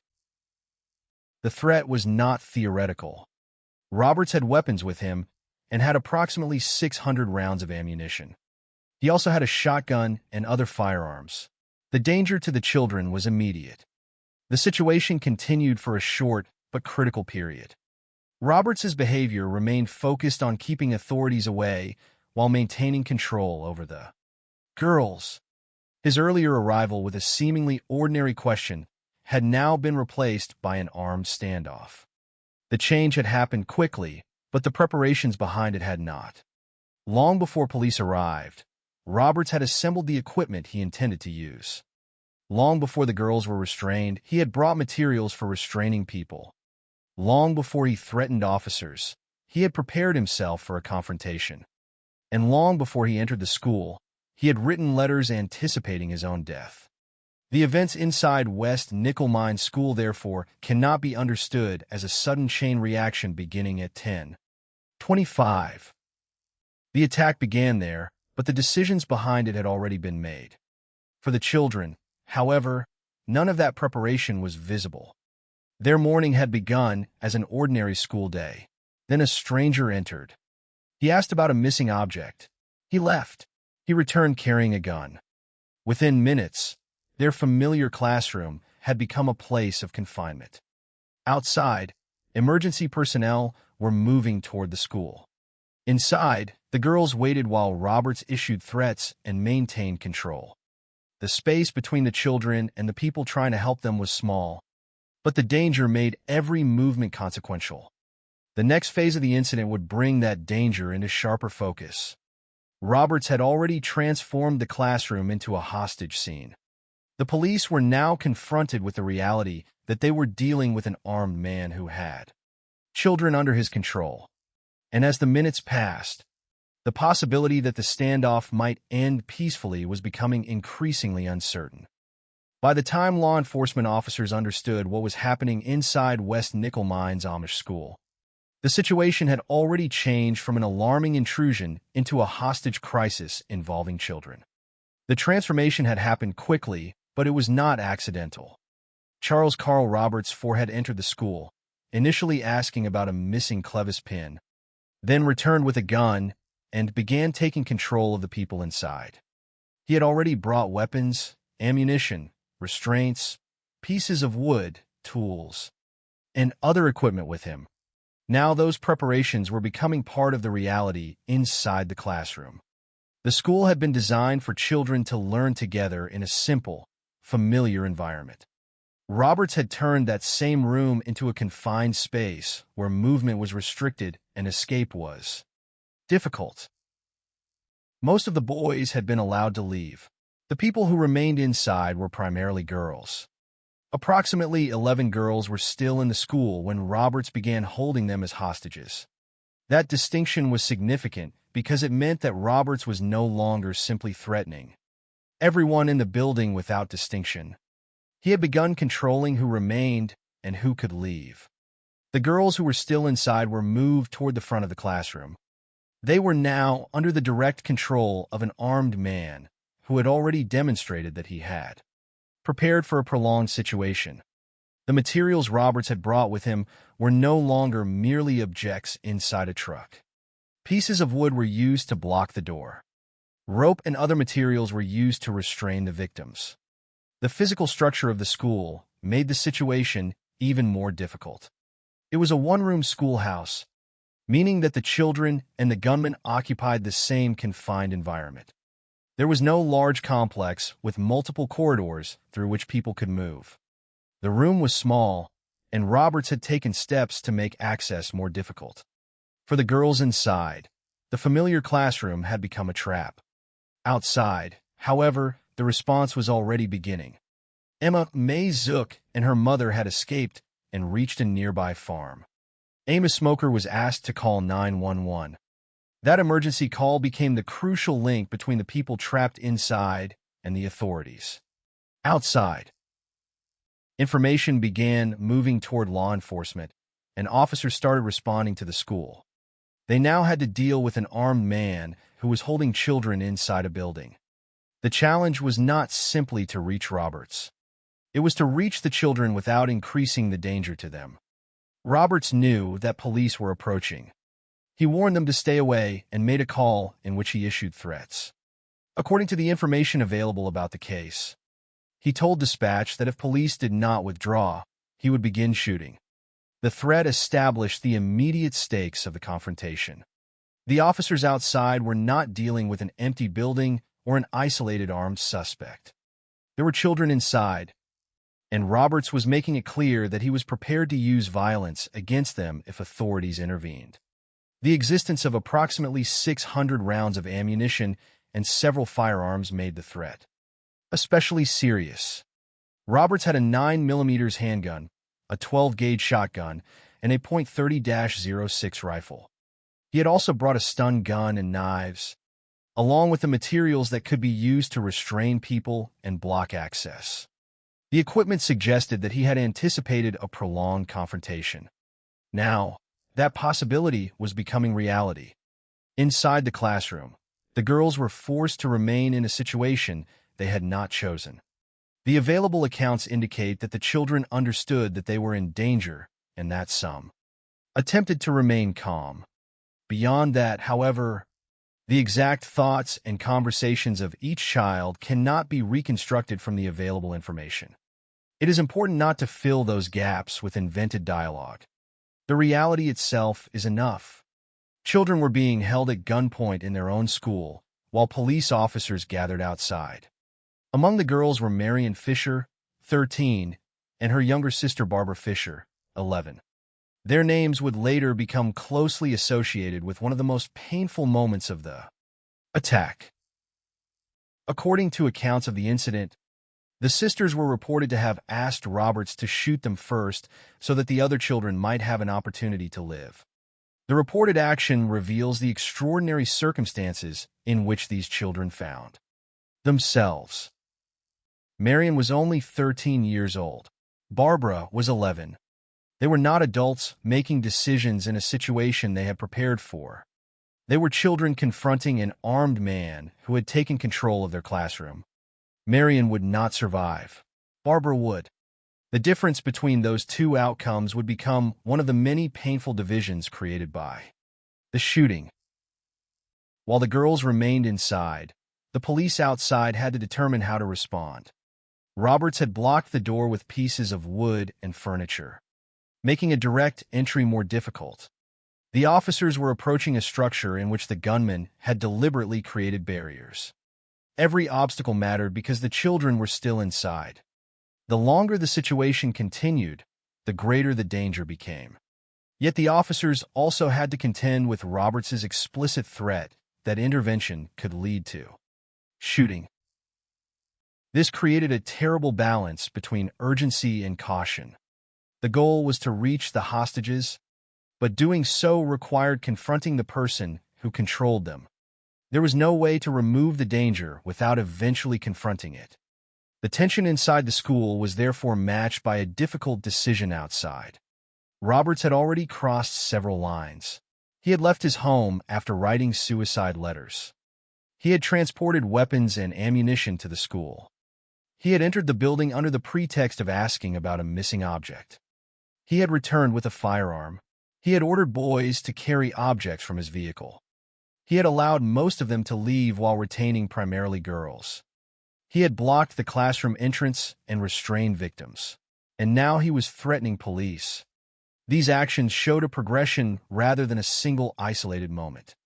Each step increased the danger and reduced the possibility of an ordinary resolution. The fact that Roberts had prepared for his own death was also significant. The suicide letters meant that he had anticipated the possibility that the confrontation would end with him dying. This made the situation even more difficult because a person who has already contemplated his own death may not respond to danger in the same way as someone whose primary goal is survival. But even this fact does not explain everything. It tells us something about his preparation, not necessarily about his motive. The question of why remained unresolved. Roberts would later speak to his wife from the school, referring to memories and experiences from his past. He claimed that he was haunted by an event he said had occurred approximately 20 years earlier. He spoke of an alleged abuse of 2 female relatives when he was about 12 years old and said that those thoughts had returned. Yet the people he identified as victims denied that the alleged abuse had happened, and investigators could not confirm his account. He had also experienced the death of an infant daughter approximately 9 years earlier, about 20 minutes after her birth. Those facts formed part of the larger picture of his emotional state, but none provided a complete, verified explanation for why he had chosen this school or why he had targeted girls. Inside the classroom, however, the girls did not have the luxury of considering those questions. They were confronted with the immediate reality of Roberts's actions. Whatever his reasons were, they did not make the children responsible for them. The victims had no role in whatever private struggles had brought him to the school. They were simply present when he arrived. As the standoff continued, the possibility of violence became increasingly real. Roberts had warned police to stay away. The girls remained confined. The doors were blocked. The equipment he had brought was being used to maintain control.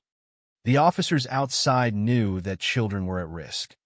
The situation had reached a point where the next development could determine whether the hostages survived. Then, at approximately 11:07 a.m., the situation changed again. Roberts began shooting the hostages. The threat he had made to authorities had become reality. Police immediately moved to intervene. The officers now had to enter the school while gunfire was coming from inside. The barriers Roberts had created stood between them and the children. The one-room school that had once been an ordinary place of learning had become the site of an active attack. The next minutes would bring the standoff to its final and most devastating stage. For the girls inside, the time for waiting was over. For the officers outside, the time for deciding how to respond was over as well. The only remaining question was whether they could reach the children before Roberts caused even more harm. By approximately 11:07 a.m., the situation inside West Nickel Mines Amish School had reached its most dangerous point. For nearly an hour, the small classroom had been transformed from a place of learning into a hostage scene.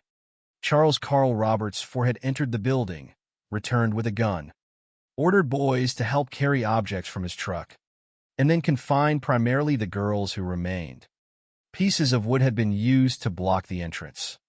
Rope and other materials had been used to restrain the victims. Outside, law enforcement officers had arrived and were attempting to respond to an armed man who had children under his control. Roberts had warned authorities to stay away.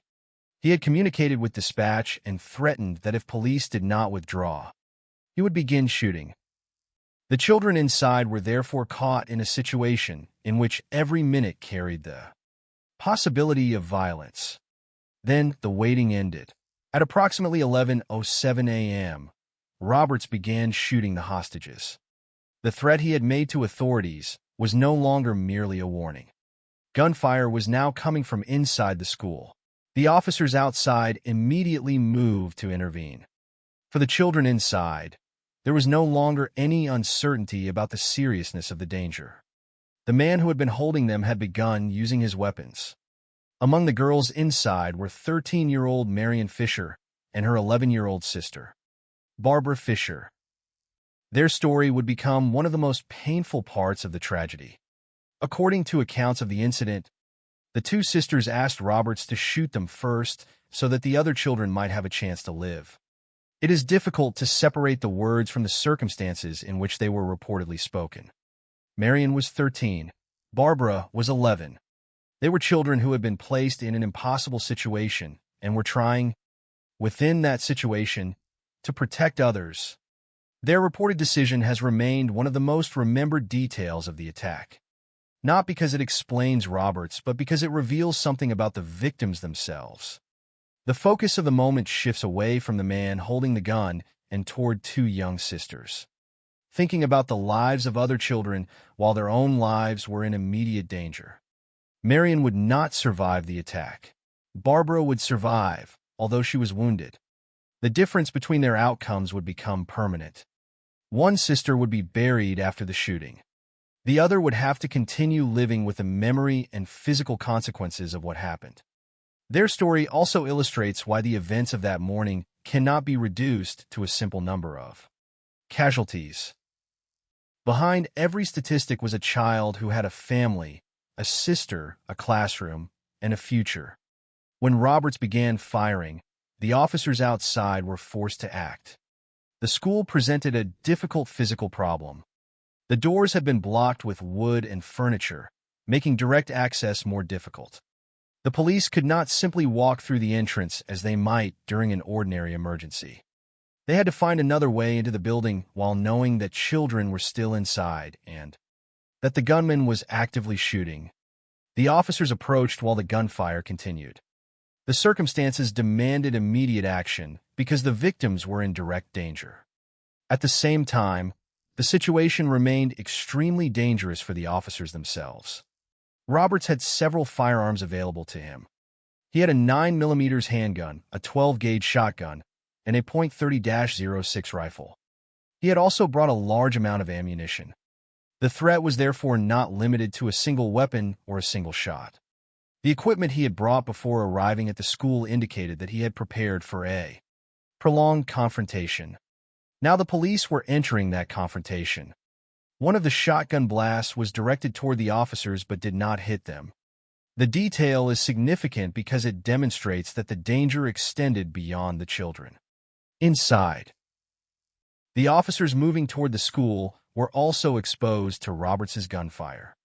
Yet their objective remained the same: reach the hostages. The physical barriers Roberts had created had to be overcome while the gunman was still active. The sequence unfolded rapidly.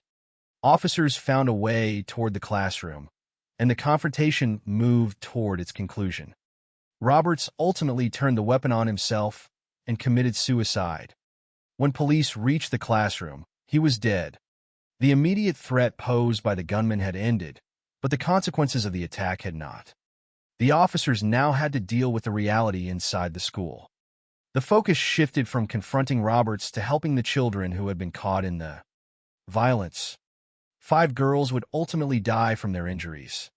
Their names were Naomi Rose Ebersole, 7 years old, Marion Stoltzfus Fisher, 13, Anna Mae Stoltzfus, 12, Lena Zook Miller, 7, and Mary Liz Miller, 9. 5 other girls survived with injuries. The numbers provide a basic outline of what happened, but they cannot communicate the full human cost. The school had been filled with children that morning. Families had expected them to return home. Instead, some families received news that their daughters would never come home. Others faced the knowledge that their children had survived but would carry injuries from the attack. The death of Marion Fisher was particularly painful because of the reported actions she and her sister had taken during the final moments. Marion had tried to give the other children a chance to live. She did not survive. Barbara did. That distinction would follow both sisters for the rest of their lives. The same was true for the other survivors. One of them, 6-year-old Rosanna King, suffered severe brain damage. At the time of the attack, she was one of the youngest children caught in the violence. Her survival did not mean that she escaped the consequences. Her injuries would affect her for years. She lived with severe disability resulting from the brain damage, and the consequences of that morning remained part of her life long after the gunfire had stopped. Rosanna eventually died on September 3, 2024, at the age of 23, from the long-term consequences of the injuries she had suffered during the attack. Her death added a painful dimension to the timeline of the case. The tragedy was not confined to the morning of October 2, 2006. For some survivors, the consequences continued for decades. For families who lost children, there was no moment when the tragedy simply became part of the past. The shooting had ended, but the lives around it had been permanently changed. The death of Roberts also meant that the investigation would take place without the possibility of questioning him in custody. There would be no opportunity to confront him with the evidence, ask him to explain his decisions, or test his statements through a criminal trial. His suicide brought the immediate violence to an end, but it also closed off one possible path toward understanding the attack. Investigators would have to reconstruct what happened from the evidence he left behind and from the accounts of those who survived. The children themselves became essential witnesses to the events inside the classroom. Although their experiences were deeply painful, the available information does not provide a complete transcript of everything said during those final minutes. And it is important not to create dialogue that was never documented. What can be established is that the girls were aware of the danger, that some attempted to remain calm, and that Marion and Barbara Fisher were reported to have asked to be shot first so that other children could have a chance to live. Those facts are powerful enough without embellishment. They show children responding to circumstances that should never have been placed before them.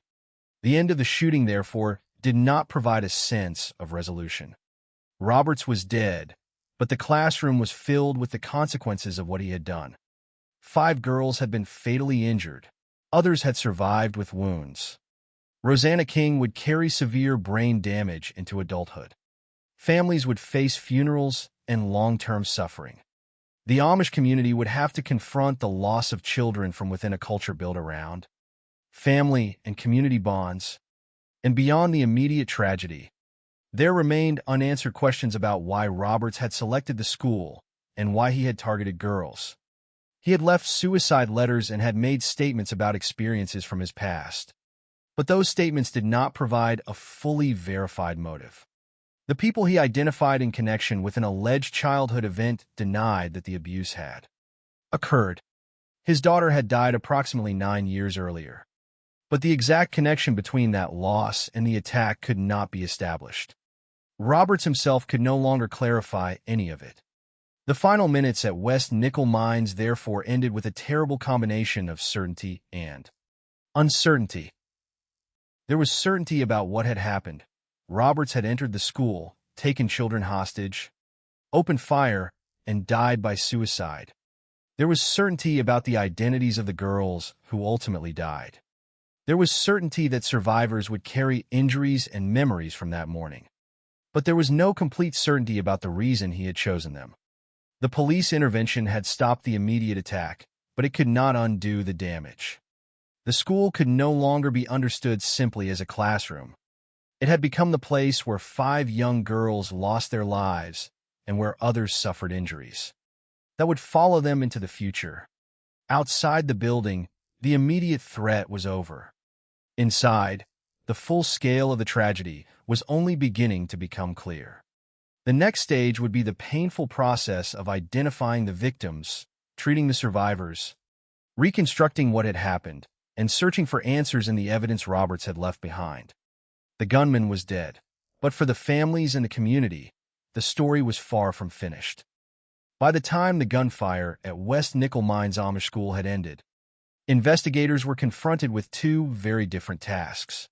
The first was immediate and practical: determine what had happened inside the school, identify the victims, treat those who had survived, and secure the evidence left behind by Charles Carl Roberts IV.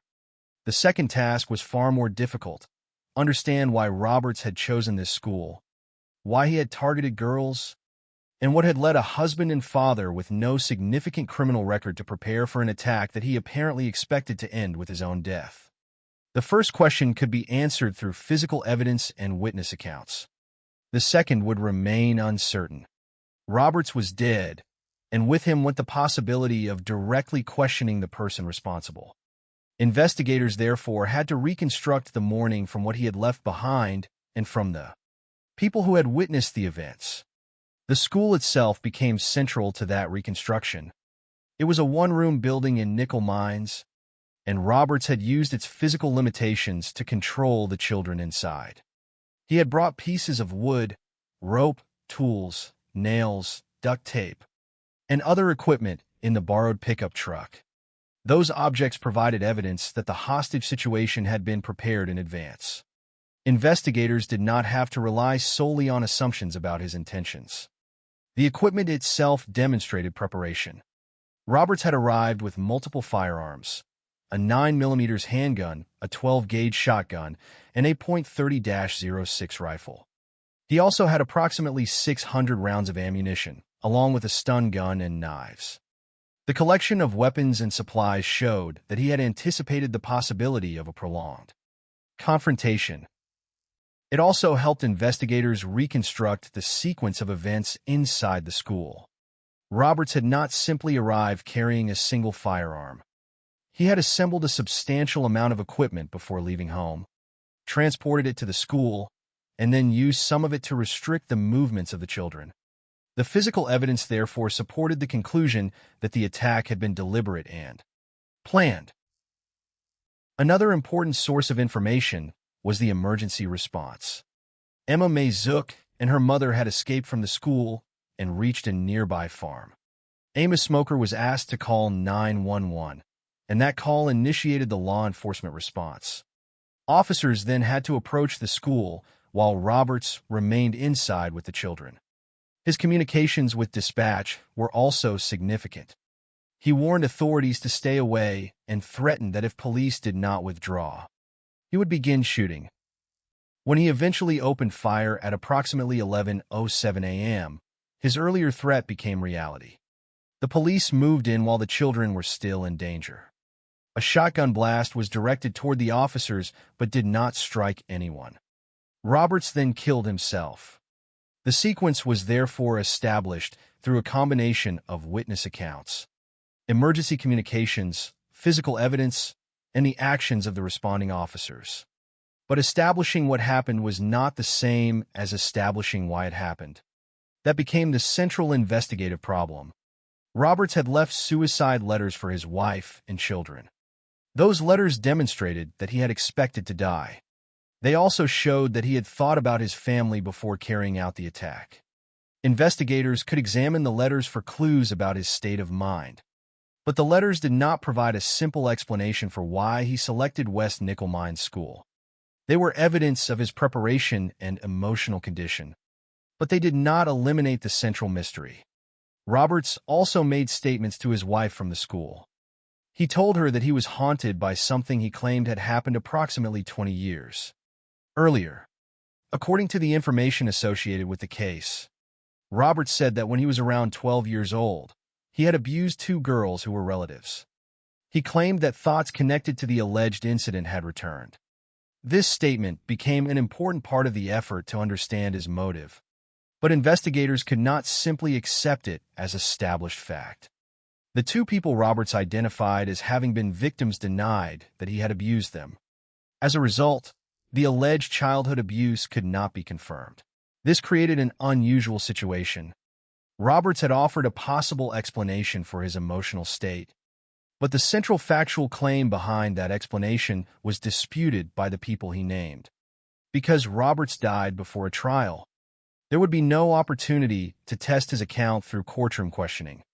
Investigators therefore had to treat his statements carefully.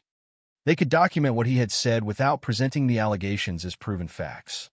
Another event from Roberts's past also attracted attention: the death of his daughter approximately 9 years earlier. His daughter had died around 20 minutes after being born. The loss was apparently significant in Roberts's emotional life and appeared in the context of the material he left behind. But again, investigators could not establish a simple causal relationship between that loss and the attack. Grief, guilt, anger, and other emotions may have formed part of his internal world, but the evidence did not demonstrate a single motive that could explain the entire crime. This distinction became especially important because the victims were members of the Amish community. Roberts was not Amish, but his work as a milk truck driver brought him into regular contact with the rural area and with Amish farms. He was familiar with the community around nickel mines. Yet there was no established personal conflict that explained why he chose this particular school. There was no confirmed grievance against the children or their families. There was no verified dispute that could account for the selection of the school as the target. The investigation could establish proximity and familiarity, but familiarity was not the same as motive. The question of why the girls were selected was equally difficult. Roberts had allowed most of the boys to leave and retain primarily girls. The available evidence showed that approximately 11 girls remained inside. Some of them were eventually shot.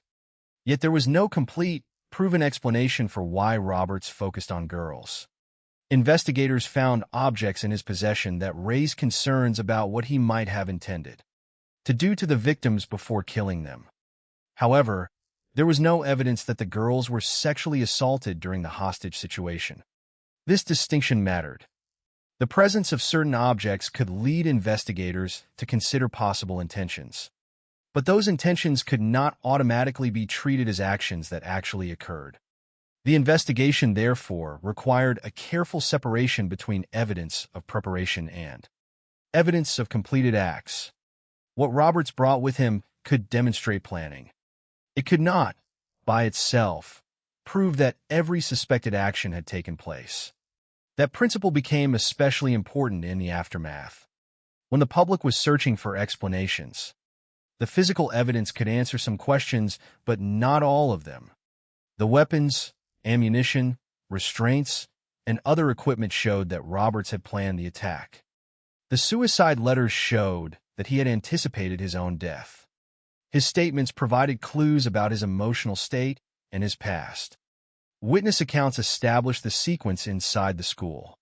The emergency call and police response established how the standoff developed and ended. But none of these pieces produced a single motive that could be proven beyond uncertainty. Roberts had died before investigators could ask him to explain his choices under questioning. There would be no trial in which the evidence could be challenged and weighed by a jury. There would be no cross-examination of the suspect. There would be no opportunity to ask why he selected an Amish school rather than another location, why the victims were girls, or what he believed he was accomplishing. The investigation therefore ended with an unusual kind of incompleteness. The facts of the attack were clear, but the psychological explanation remained fragmented.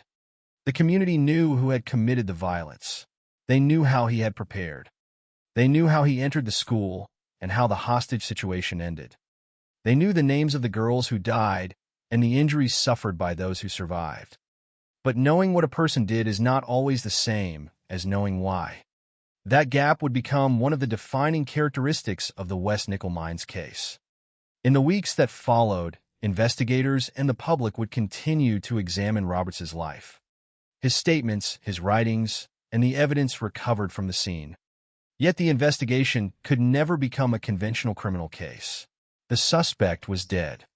The search for a motive could continue, but the person who might have provided the final explanation was no longer available to answer. For the families of the victims, however, The unanswered questions were secondary to a much more immediate reality. Their daughters were gone. Their surviving children had been injured. Their community had been forced to confront an act of violence that seemed impossible to reconcile with the ordinary life they had known before October 2nd. The investigation could reconstruct the crime. It could preserve evidence.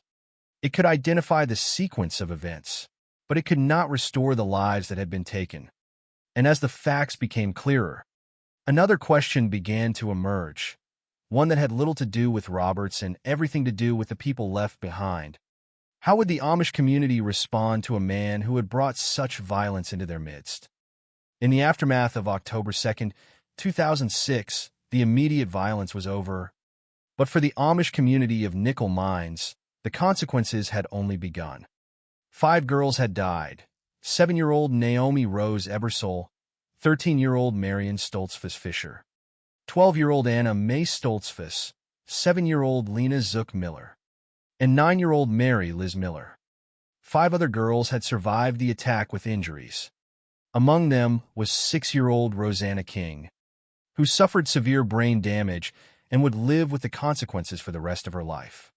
The community now had to face something that no investigation could undo: the absence of children who had been present that morning and were expected to return home.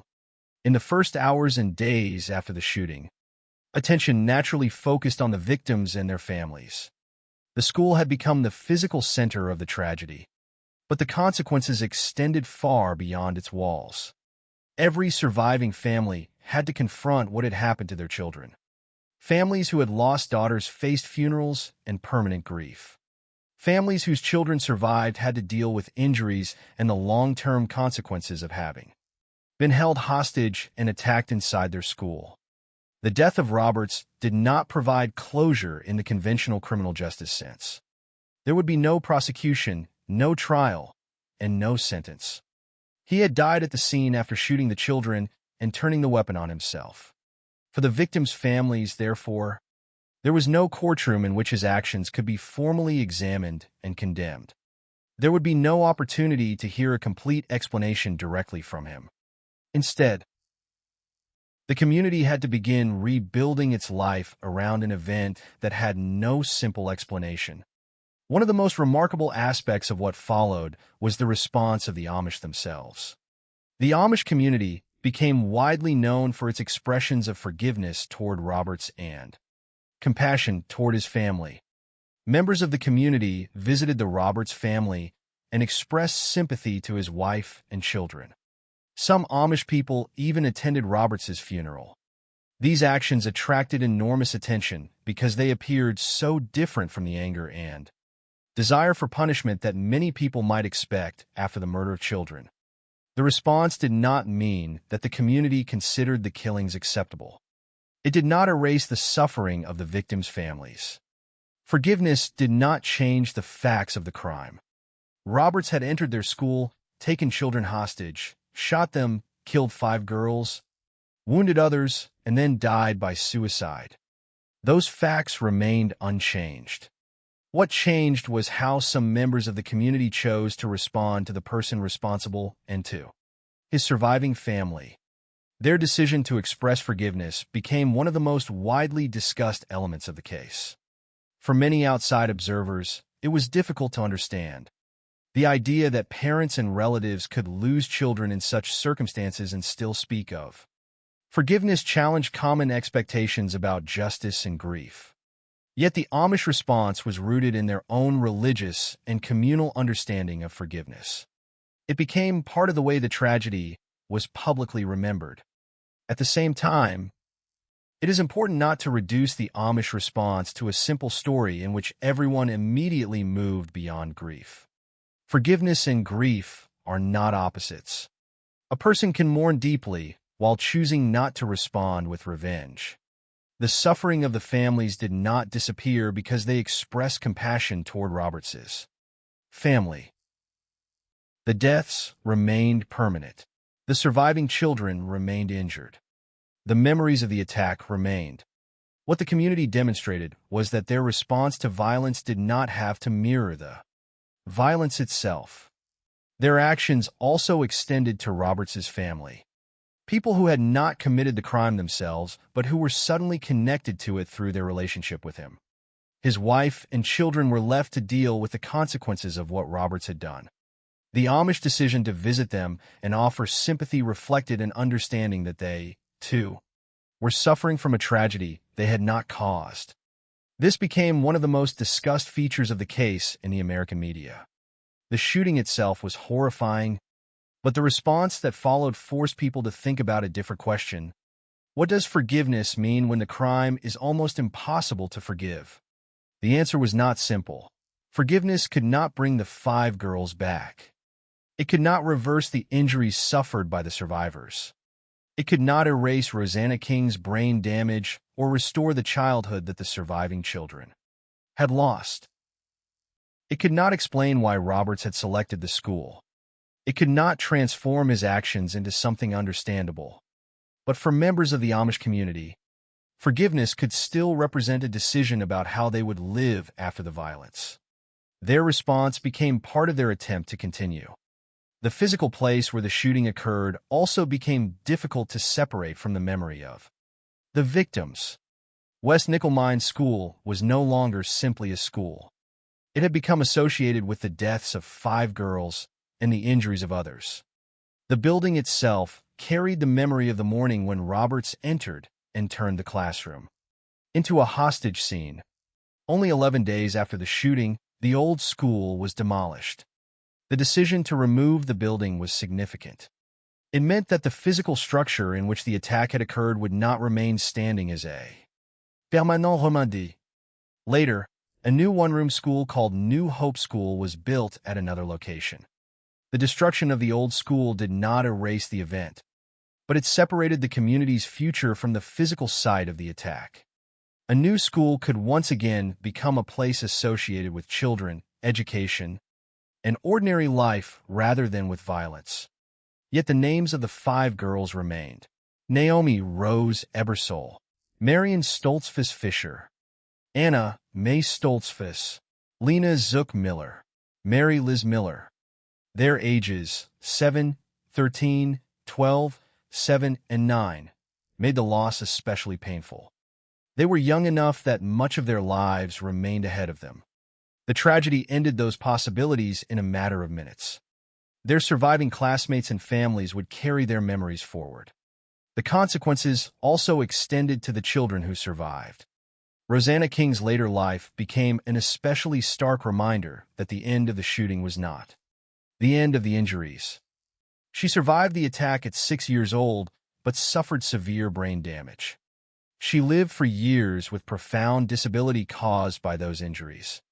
On September 3, 2024, at the age of 23, Rosanna died from the long-term consequences of the injuries she had suffered during the shooting. Her death meant that the number of victims whose lives were ultimately lost as a result of the attack changed over time. Initially, 5 girls had died. Years later, Rosanna's death added another name to the list of children whose lives were permanently altered by Roberts' actions. The passage of 18 years did not make the original violence less real. It demonstrated instead how the consequences of a single morning can extend across decades. While the community mourned and rebuilt, the question of motive remained unresolved. Investigators knew that Roberts had prepared extensively. They knew he had brought several firearms, approximately 600 rounds of ammunition, restraints, tools, and other equipment. They knew he had written suicide letters. They knew about his statements concerning an alleged childhood incident that the people he identified denied. They knew about the death of his infant daughter approximately 9 years before the attack. But these facts did not form one definitive explanation. There was no proven motive that fully explained why he selected an Amish school or why he focused on girls. Because Roberts had died at the scene, the investigation could not progress into a conventional trial. His claims could not be tested through courtroom questioning. His motives could not be examined under oath. His version of events could never be fully challenged.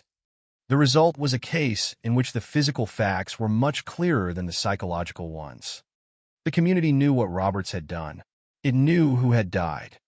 It knew who had survived and what injuries some of them carried. But it could never know with complete certainty what Roberts himself believed he was doing or why he had chosen those particular children. Perhaps that uncertainty is one of the most disturbing aspects of the case. There is no final explanation capable of making the tragedy comprehensible.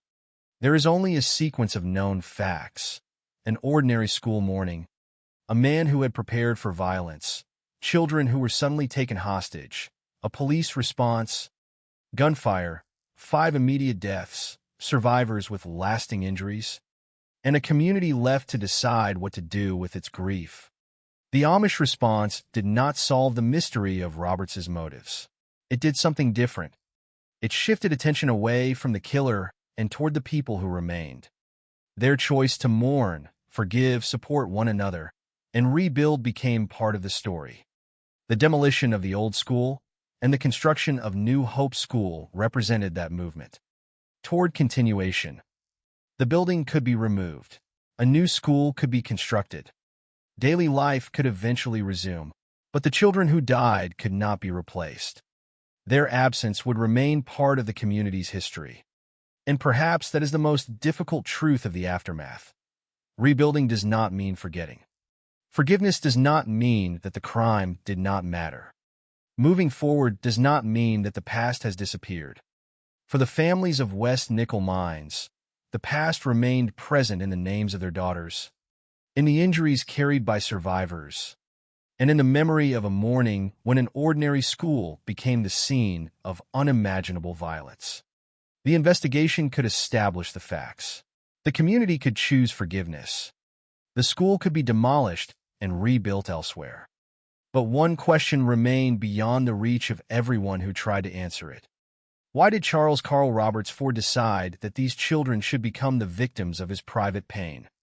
He died before he could provide a complete answer, leaving the families and investigators with a tragedy that could be reconstructed but never fully explained.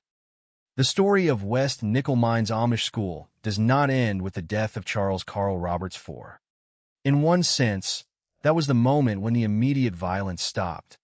But for the families of the children, for the survivors, and for the Amish community of nickel mines, the consequences continued long after the morning of October 2nd, 2006. The gunman was dead, the investigation had reconstructed much of what happened, and the old school building would soon disappear. Yet none of those developments could restore the lives that had been taken or erase the injuries carried by those who survived. What remained was memory, grief, unanswered questions, and a community forced to decide how it would live after an act of violence that had entered one of the most ordinary spaces in its world. The facts of that morning are now well established. Roberts arrived at approximately 10:25 a.m. at a small Amish school in Nickel Mines, Pennsylvania. He initially entered and asked about a missing clevis pin. He then returned to his vehicle and came back carrying a gun. He ordered boys to help bring objects from his truck into the school. Teacher Emma Mae Zook and her mother escaped and reached a nearby farm. An Amos smoker was asked to call 911. Roberts then confined primarily the girls who remained inside. Approximately 11 girls were held. He blocked the door with pieces of wood and used rope and other materials to restrict the victims. Police arrived, and Roberts warned them to stay away. At approximately 11:07 a.m., he began shooting. Officers moved into the school while the gunfire continued. Roberts fired toward the police with a shotgun, but did not hit them. He then killed himself. By the time the immediate crisis was over, 5 girls had died. Naomi Rose Ebersole, 7, Marion Stoltzfus Fisher, 13, Anna Mae Stoltzfus, 12, Lena Zook Miller, 7, and Mary Liz Miller, 9. 5 other girls survived with injuries. One of them, 6-year-old Rosanna King, suffered severe brain damage. Her story extended the consequences of the attack far beyond that single day. Rosanna survived into adulthood, but remained severely disabled because of the injuries she had sustained. On September 3, 2024, She died at the age of 23 from the long-term consequences of those injuries. Her death changed the way the full human cost of the attack could be understood. The shooting had occurred 18 years earlier, but its consequences had continued throughout her life. Her story demonstrates why a casualty figure can never fully describe a tragedy. The number of people killed or wounded tells us how many lives were directly affected, but it cannot tell us what those injuries meant over the years that followed. For Rosanna, surviving the shooting meant living with the permanent consequences of severe brain damage. For the other survivors, their experiences became part of their histories. For the families of the 5 girls who died, the loss was permanent from the moment they learned their children would not come home. Their daughters were 7, 13, 12, 7, and 9. Their lives ended before adulthood, before the many ordinary experiences that would normally have followed childhood. Their absence became part of their families' lives. And yet the response of the Amish community became one of the most striking parts of the story. In the aftermath, members of the Amish community expressed forgiveness toward Roberts. Some visited his family. They offered sympathy to his wife and children, and even attended his funeral. Their response attracted national attention because it challenged a familiar idea about what grief should look like after a violent crime. Many people might expect anger, condemnation, or a desire for revenge. The Amish response emphasized forgiveness instead. But forgiveness should not be confused with forgetting. The community did not forget the 5 girls who died. It did not pretend that Roberts' actions were less terrible because they chose not to respond with revenge. And it did not erase the suffering of the survivors. Instead, forgiveness became one way in which some members of the community chose to respond to the reality that had been forced upon them. Their actions shifted the focus away from Roberts and toward those who were still alive. His name would remain connected to the crime, but the community's response demonstrated that the killer did not have to determine the entire meaning of the tragedy. That distinction is important. In many stories of mass violence, the perpetrator becomes the dominant figure. The investigation focuses on his history, his personality, his motives, and his actions.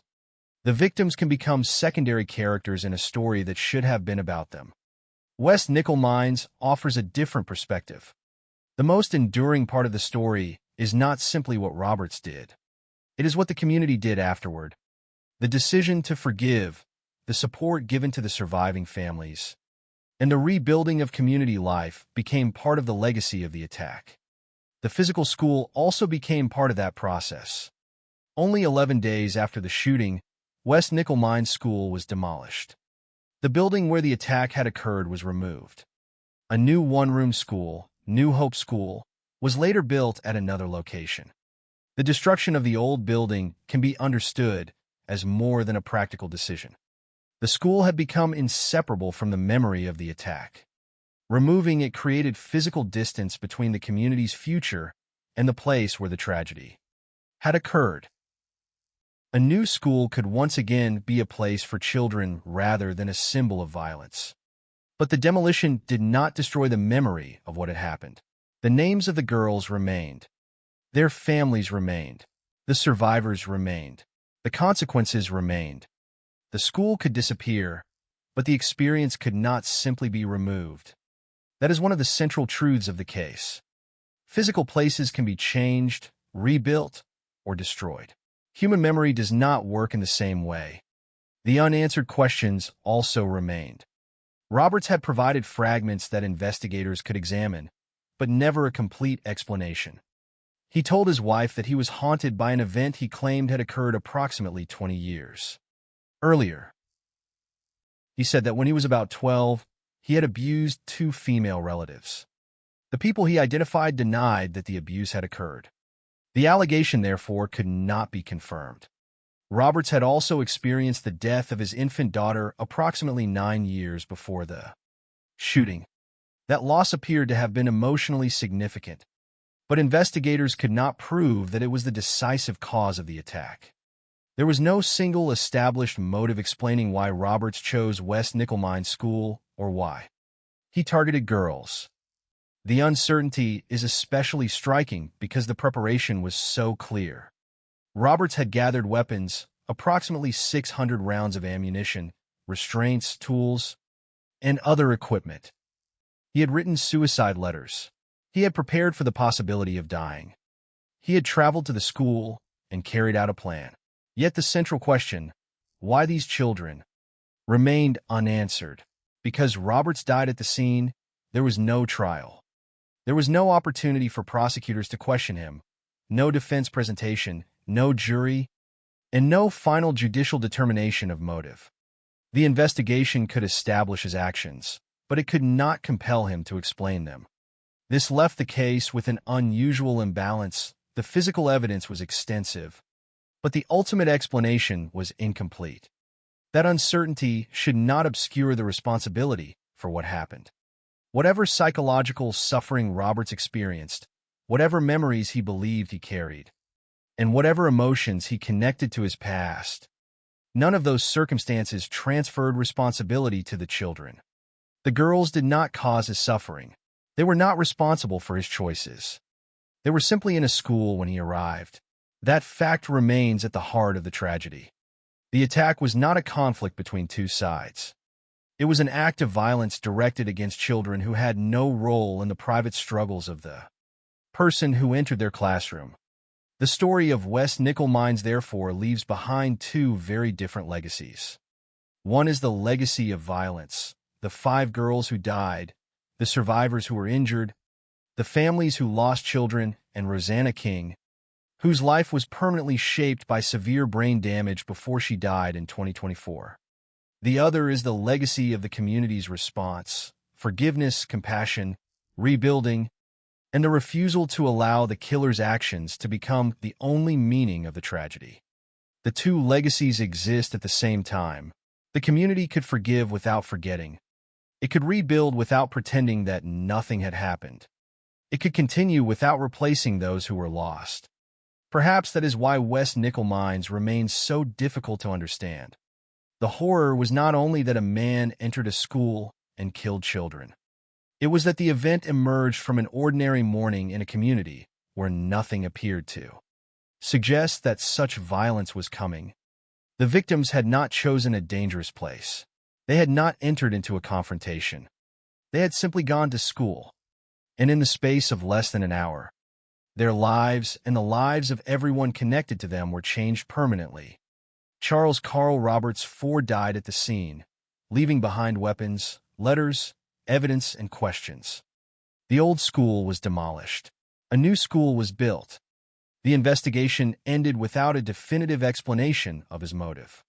But the names of the children remained: Naomi, Marion, Anna Mae, Lena, Mary Liz, and Rosanna, whose survival became a lifelong consequence of the same violence.